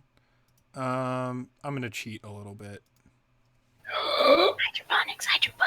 Yeah, hydroponic garden. Because I like it. Give us a Because D, I want make it a for more D6 or something. A D4. Baby. D0. Just a little cheat. I'm going to include it in... It won't be an asset. If you But it will choose to be. make it an asset in the session, like you do with everything else, because you can do that, like, if you spend a plot point to be like, this is an advantage for us. But I'm going to include it in, like, the floor plan. Yeah. Which I think is cool. All right. This is going to be a pretty big ship, all things considered. I'm thinking 2 floors, probably. 2 decks. Double decker. Hell yeah. Because the bottom deck is going to be mostly your salvage bay. Yeah. Makes sense. Does that mean that I need to go into The Sims and make myself Make a a little living quarters? I mean, if you want to. I'm not going to say no. I am also probably going to define some crew quarters. Do we want any other NPCs? Or is this what else might we need? So your pilot's automated. You've got someone else who can fly the ship, need be. I also have some flight. fly. Wait, I literally can't do anything on this ship. You're very much the security. Yeah. I can fix things. And you're good at you're not good at labor. No. Eli is. The samurai isn't. Yeah, it'll be interesting to see what kind of hijinks we get into. Yep.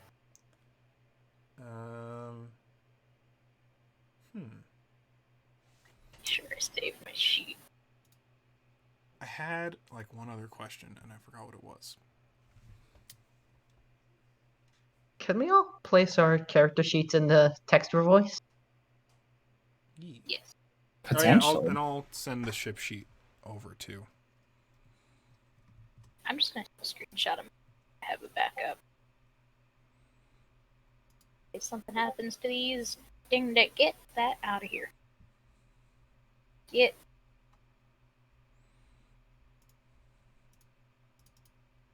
That. God, I have to play a fucking polite character. It's gonna be so hard.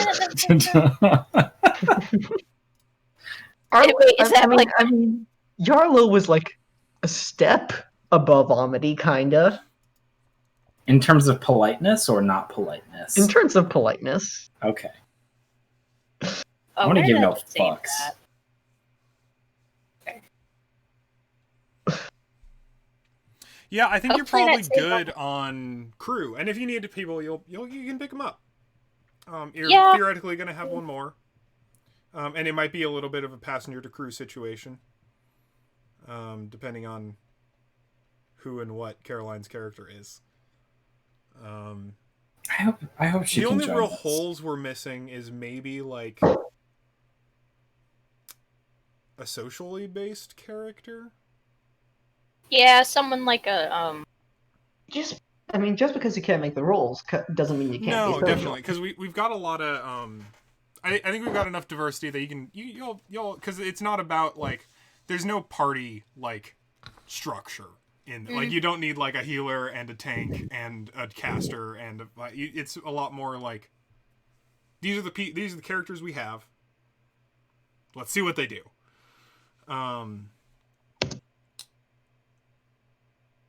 And we certainly will. I like the idea of just like I think this is a big, pretty empty ship. Oh All yeah. things considered, with just the few of you. You can probably take on passengers then, is probably another big thing. That's what I was thinking, is that since we're kind of in the outer circles and then like just kind of drifting, we can just take on a passenger here and there and No, I think that's definitely get them possible. where they need to get.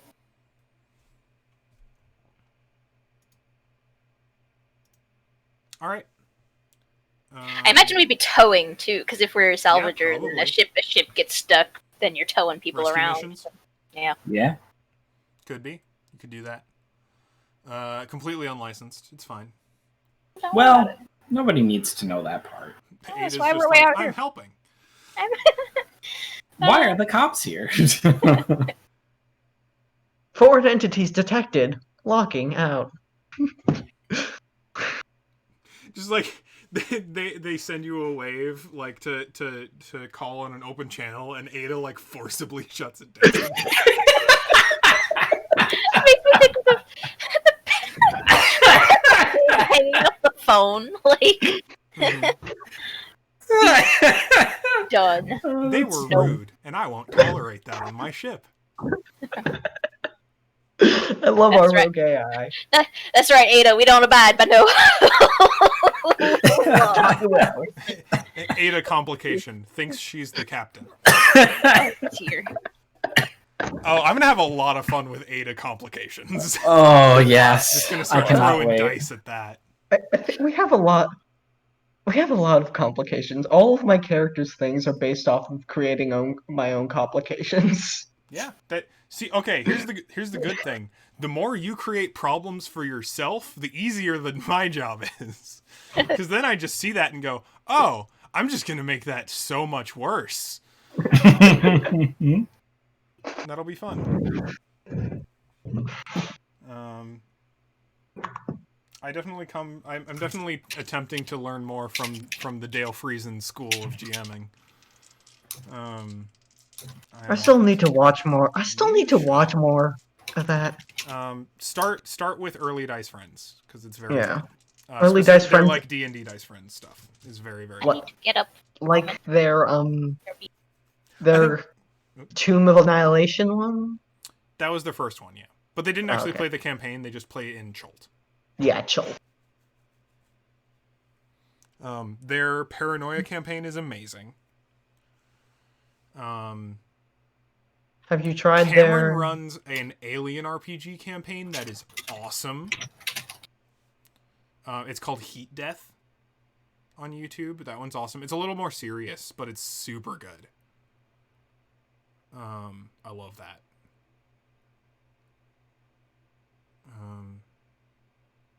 Yeah. Yeah, I think we're pretty good on stuff. I need to figure out when I can get Caroline up to speed. And then we can try and have an session. And I hope that like how the rolling and all that works will become more apparent once we actually start doing it. I'll need to do some prep work. All I really can retain right now is that contested roles, a lot of them. Yeah, there are very few circumstances in which you will be rolling uncontested rolls. Meaning rolls that aren't contested by another person.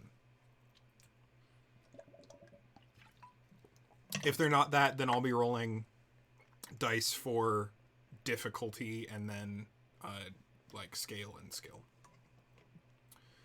There might be occasions in which you're just rolling against me rolling one die, like just the difficulty die. But usually I'll be throwing stuff together. I will apply dice as they are dramatically appropriate. Is basically how it works. All right. Well, is there anything else we got to do? I don't think so. Hannah just left, which is a shame because right before they did, I was going to be like, we can probably stop, but I don't want to like shut down before they get back. Well, I guess we can stop recording probably. Yeah. I'll do that.